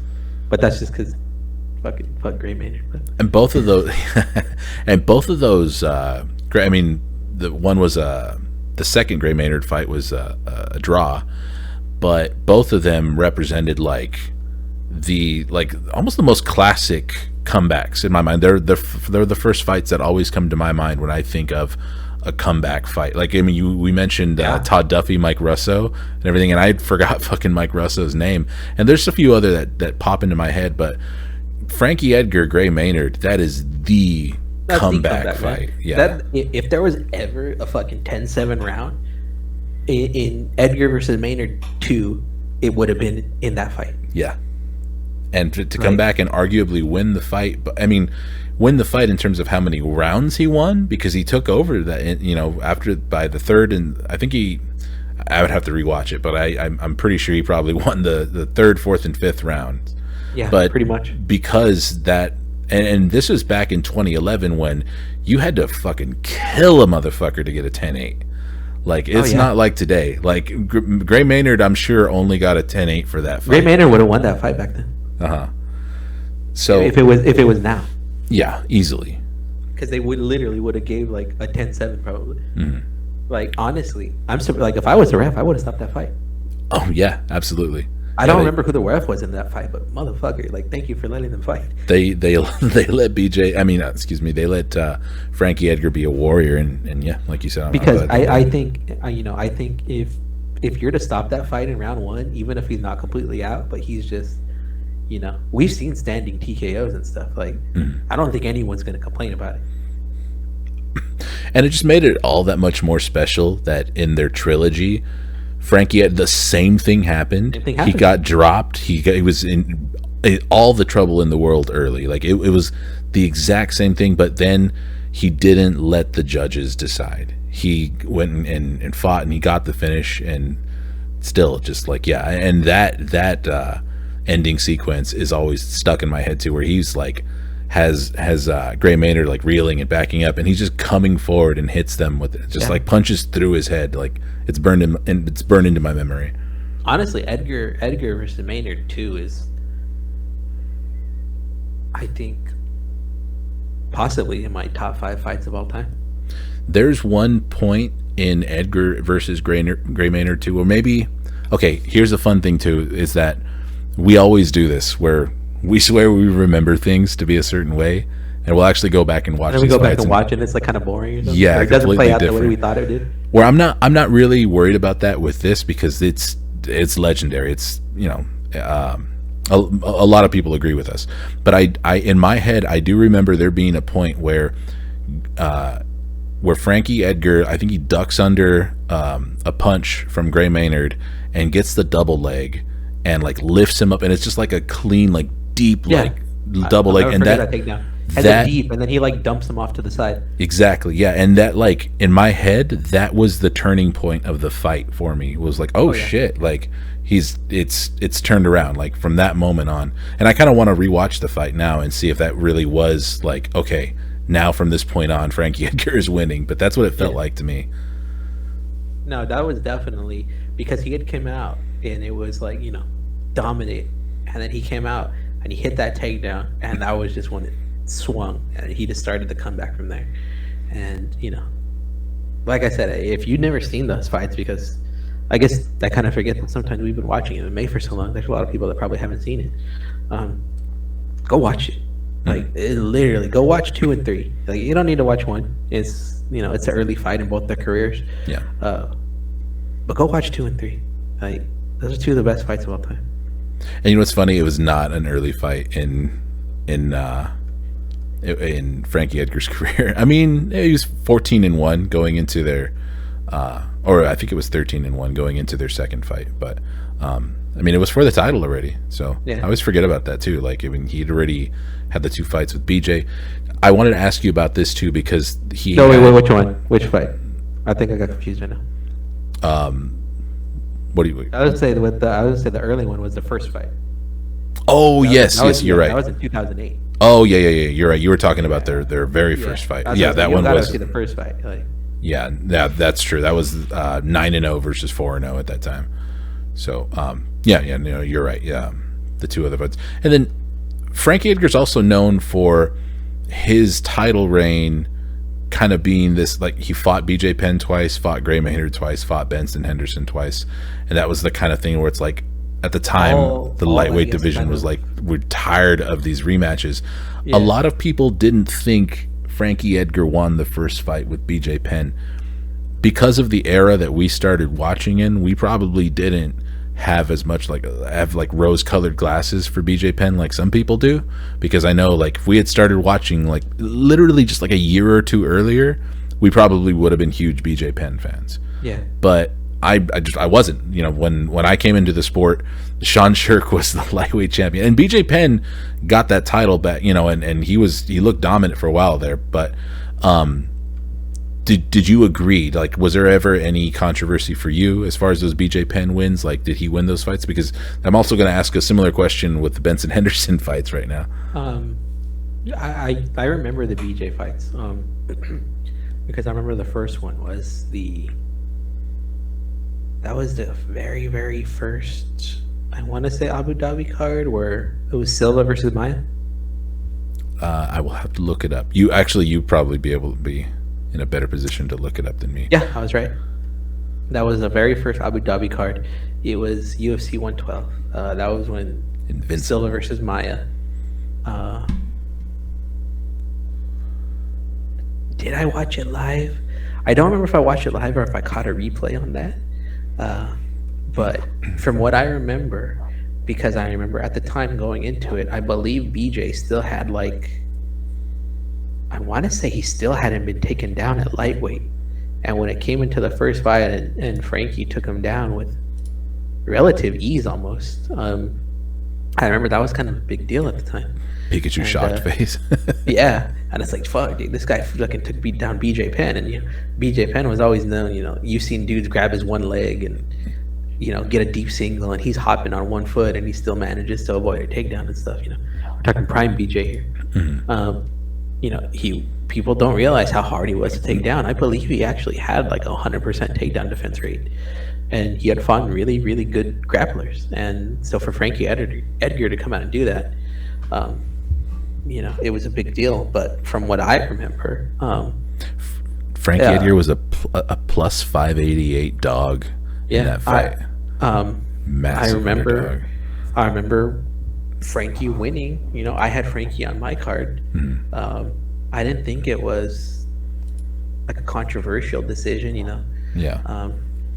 I mean, I could probably go back and watch it, but at the time, I had Frankie. You had Frankie as the winner, and I don't recall. I think a lot, like you said, a lot of the controversy came from like BJ Penn fans. But just because he was so beloved at the time. Yeah, they really couldn't wrap their head around it. Salty and stuff.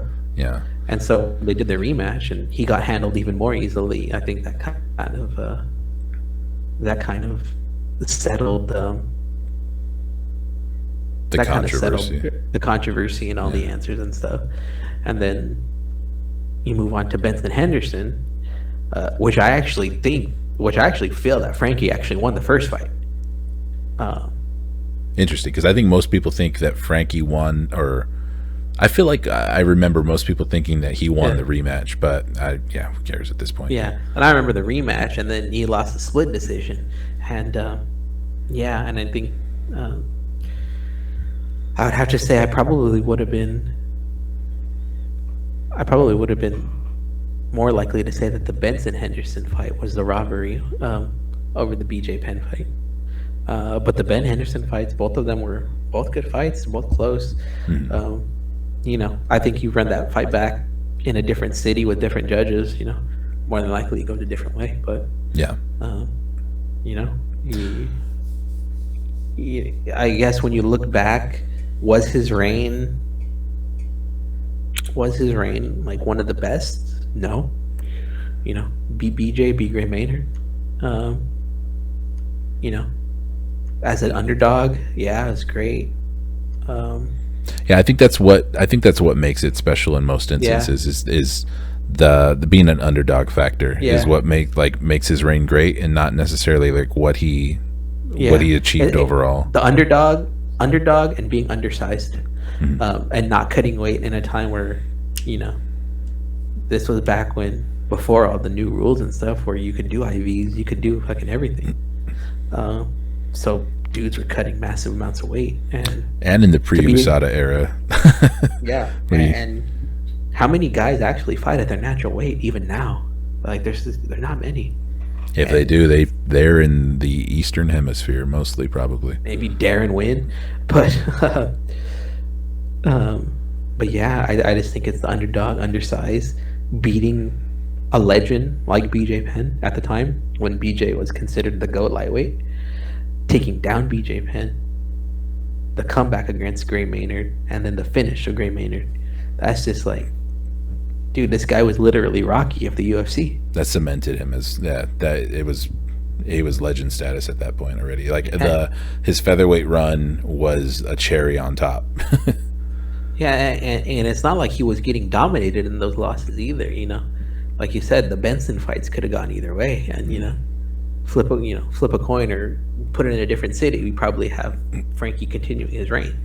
I think Frankie Edgar would have beat Showtime Pettis. If he manages to get those decisions against Benson Henderson, I think he would have spoiled that fight. Easily. Yeah. And then he lost to Prime Aldo in a unanimous decision, and it's like, it's Prime Aldo, and it's not like Aldo finished him either, Yeah, it was a unanimous, and he had the misfortune of earning that rematch with Aldo when Aldo had just lost to, I believe he had just lost to Conor McGregor. So that was Demon Aldo. That was like Aldo who was like, I need to come back and make a statement. Let me take a look, because I think he might have been They might have been fighting for the vacant UFC interim featherweight championship. Yep. And he was a slight favorite in that fight. I'm looking at it right now. Mark Goddard refereed it. Aldo was like a bat out of hell. He had something to prove in that fight, and that was one of those instances where just Aldo just did nothing wrong. Like I do remember that fight vividly, and it's like a fucking. Well, and credit to not getting finished against that version of Aldo too, because that was also another decision. So, and then when you take a look at like I said, then when you go look at his other run, he beat Yair Rodriguez, he beat Chad Mendes, beat Faber, beat Cub Swanson, beat the future lightweight champ Charles Oliveira, beat Pedro Munoz. Let's look at his losses: Cheeto Vera, Corey Sandhagen, top five. Korean Zombie, top 5. Max Holloway, one of the GOATs. Brian Ortega, top 5. Jose Aldo, one of the GOATs. Benson Henderson, champ. Yeah. Like he's not losing to fucking bums. No. He's still competitive against some of the best fighters in the world. And granted, his last 2 fights have ended with some pretty nasty finishes. But it's amazing that he started his top 5. Yeah, he started his career in 2005, and his first KO loss was in 2018, which is incredible, to Brian Ortega. Like it's insane that he went that long and fight. You know, like we already mentioned, undersized, and it took him that long to be finished. He's not getting finished. Yeah. And it's just like a testament to his heart, his toughness, and just, I guess, kind of the style that he carried throughout the UFC and his career. Definitely a future Hall of Famer, if he's not already in for some fights. I don't know, but he's definitely a solo Hall of Famer. And I'm honestly sad that this is gonna be his last fight, man. That's one of my favorite fighters of all time. Definitely one of my favorite walkouts of all time. I will not miss this walkout for anything. I have to see this final walkout. Just for anyone that's still fucking listening to this, probably like one person. Fucking troopers. Probably just Brandon, if that. Yeah. If anyone's fucking listening to this, they would know me and Kenny have a really, really soft spot for the run walkout. Yes. I'm surprised we hate Daniel Cormier as much as we do for how much we loved his walkout. But here's the thing. I love DC's walkout. It's amazing. I always watch DC's walkout. Always comes out to right above it. He's got that fucking hood on, and he always jogs to the cage. I'm not a DC fan, but I'll always love that walkout, because when I see that walkout, it gives me so fucking hype for the fight. And it's the same with Frankie. He comes out to his song, he starts with the kind of jumps, and then as soon as he hits that kind of opening, he just takes off, run into the cage, and it's just like, it just gets me hyped, dude. And I'm gonna miss that walkout, and there's not many guys that kind of can do that anymore, man. I don't think there's anybody that does that anymore now that DC and Frankie are gonna be gone. I mean, Clay Guida kind of, but he doesn't really do a full-on jog. He's just always just very generally bouncy, jumping around. Yeah. Yeah. A good run to the cage. That's like we were talking about, like, a good way to get on our shit list. Like if you're a WMMA fighter and you come out dancing, I don't know, for some reason, I'm gonna hate you. I don't like anybody that fucking comes out dancing, dude. And I think this is why, because like I said, for a lot of people, if you're still listening, I'm a big pro wrestling fan too. And in pro wrestling, if you come out dancing, like, as your fucking gimmick, like, that's a death knell already, dude. Like, really, nobody's gotten a fucking dancing gimmick over. And so, like, when I see someone coming out dancing, I just immediately think fucking jobber, dude. And Disco Inferno. Yeah, and so I don't respect the fucking dance gimmick. And so when someone comes out dancing, especially a fighter, I'm like, dude, I hope this guy loses. I thought you were gonna say, like, because heels dance, because when I think of, I forgot about, like, I honestly, Disco Inferno is the only dance based gimmick, like, pro wrestler I could think of. When you said dancing, I pictured divas, like, because I know I've seen some of them when they're doing their entrances. They're kind of dancing, but I feel like it's usually the ones that are playing up the heel role. So no, I'm talking about straight up dudes where, like, the whole gimmick is them dancing down to the ring and, like, fucking being joyful and stuff. Like Brody's Clay, No Way Jose. Who else danced? What was his name? Prince Albert Tensai. Once they turned him into Sweet Tea and he came out as a rapper dancing and shit, like, you can't get a dance gimmick over, man. It's like, it's kind of bad. Okay, you're gonna roll your eyes because this is, I'm sure you've probably gotten this response to this whole dance thing, but Too Cool, they undeniably had a dance gimmick and it was completely over. It was, yeah. So I mean, I'm guessing that's probably one of the only examples, and you were probably going to get to that, I'm sure. But I was. And off the top of my head, it is one of the few examples. But also remember, the gimmick didn't get over until Rikishi joined them. True. Good point. And so now you had a big dude. It was that contrast, dancing with these two small dudes, and people were like, "This big dude can move, and he's fucking big." And he's scary, and it's like, but he's not afraid to, like, fucking be a dork too, and so people ended up loving it. Good point. Eventually, Rikishi ended up dropping it, and Too Cool ended up kind of fizzling out. But Rikishi survived it. But yeah, I'm gonna miss that fucking run to the ring. I don't know, man. honestly, if I'm in the cage and I see the dude running towards me, it's gonna get me a little worried. Closing thoughts, Frankie Edgar. We're rooting for you. You're in our hearts. Yeah. Chris Gutierrez, take the night off, man. My pick is Chris Gutierrez. He's a young guy. He's coming in, but if someone would tell me like where to put your money on, I'd probably safely bet Gutierrez. But man, am I gonna be rooting for Frankie Edgar so hard this weekend? And I really want to see him go out on a win. Chris Gutierrez also just unfortunately like one of the guys who has the misfortune of not even fighting that many guys who I know. Yeah, I don't know who Chris Gutierrez is. Yeah, this doesn't happen often. There's a few guys I recognize: Cody Durden, Rory McDonald. That's back in 2019. Raoni Barcelos. I'm pretty high on Raoni Barcelos, but that was a loss to Raoni Barcelos. So yeah, I couldn't really fairly give this fight a breakdown. So I kind of wish they would have given Frankie, I guess, a more legacy fight rather than Dom Cruz.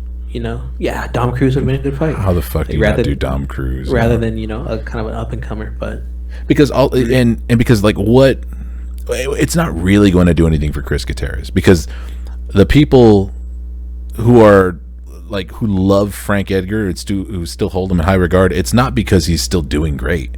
Yeah. I don't think like new fans are going to be like, oh, Frank Edgar's this shit, and if Chris Gutierrez beats him, oh, who's this Chris Gutierrez guy then? Yeah. If you're a newer fan, you probably just don't really know why Frank Edgar is very special.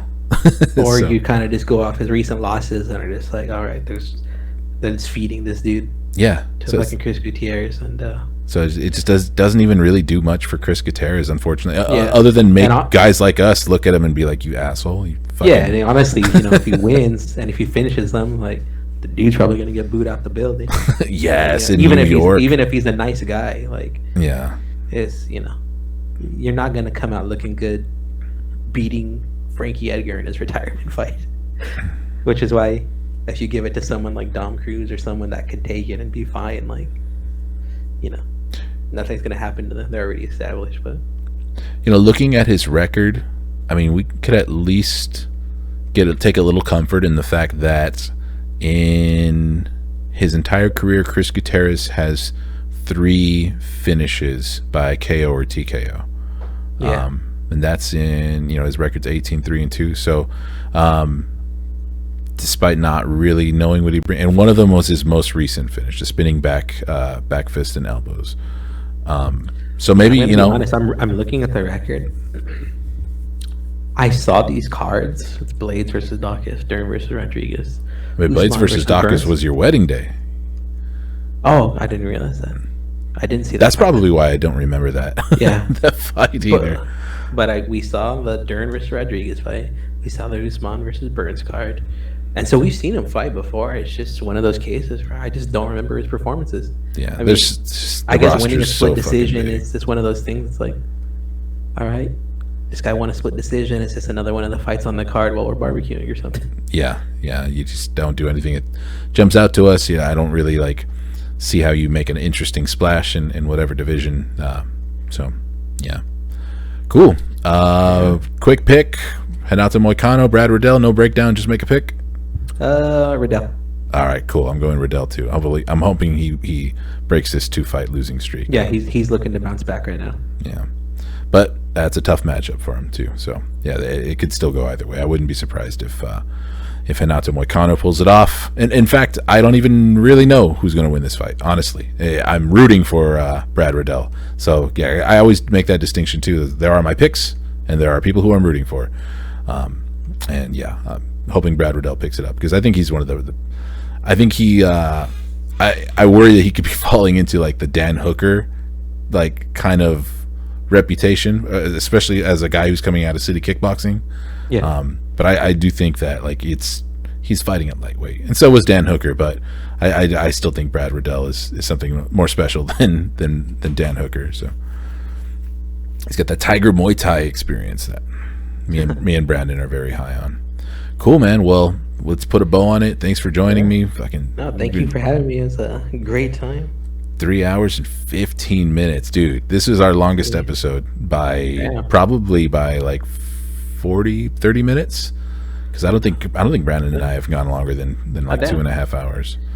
Yeah, but I mean, we started this card, so hopefully, maybe I can come back next week and give a break.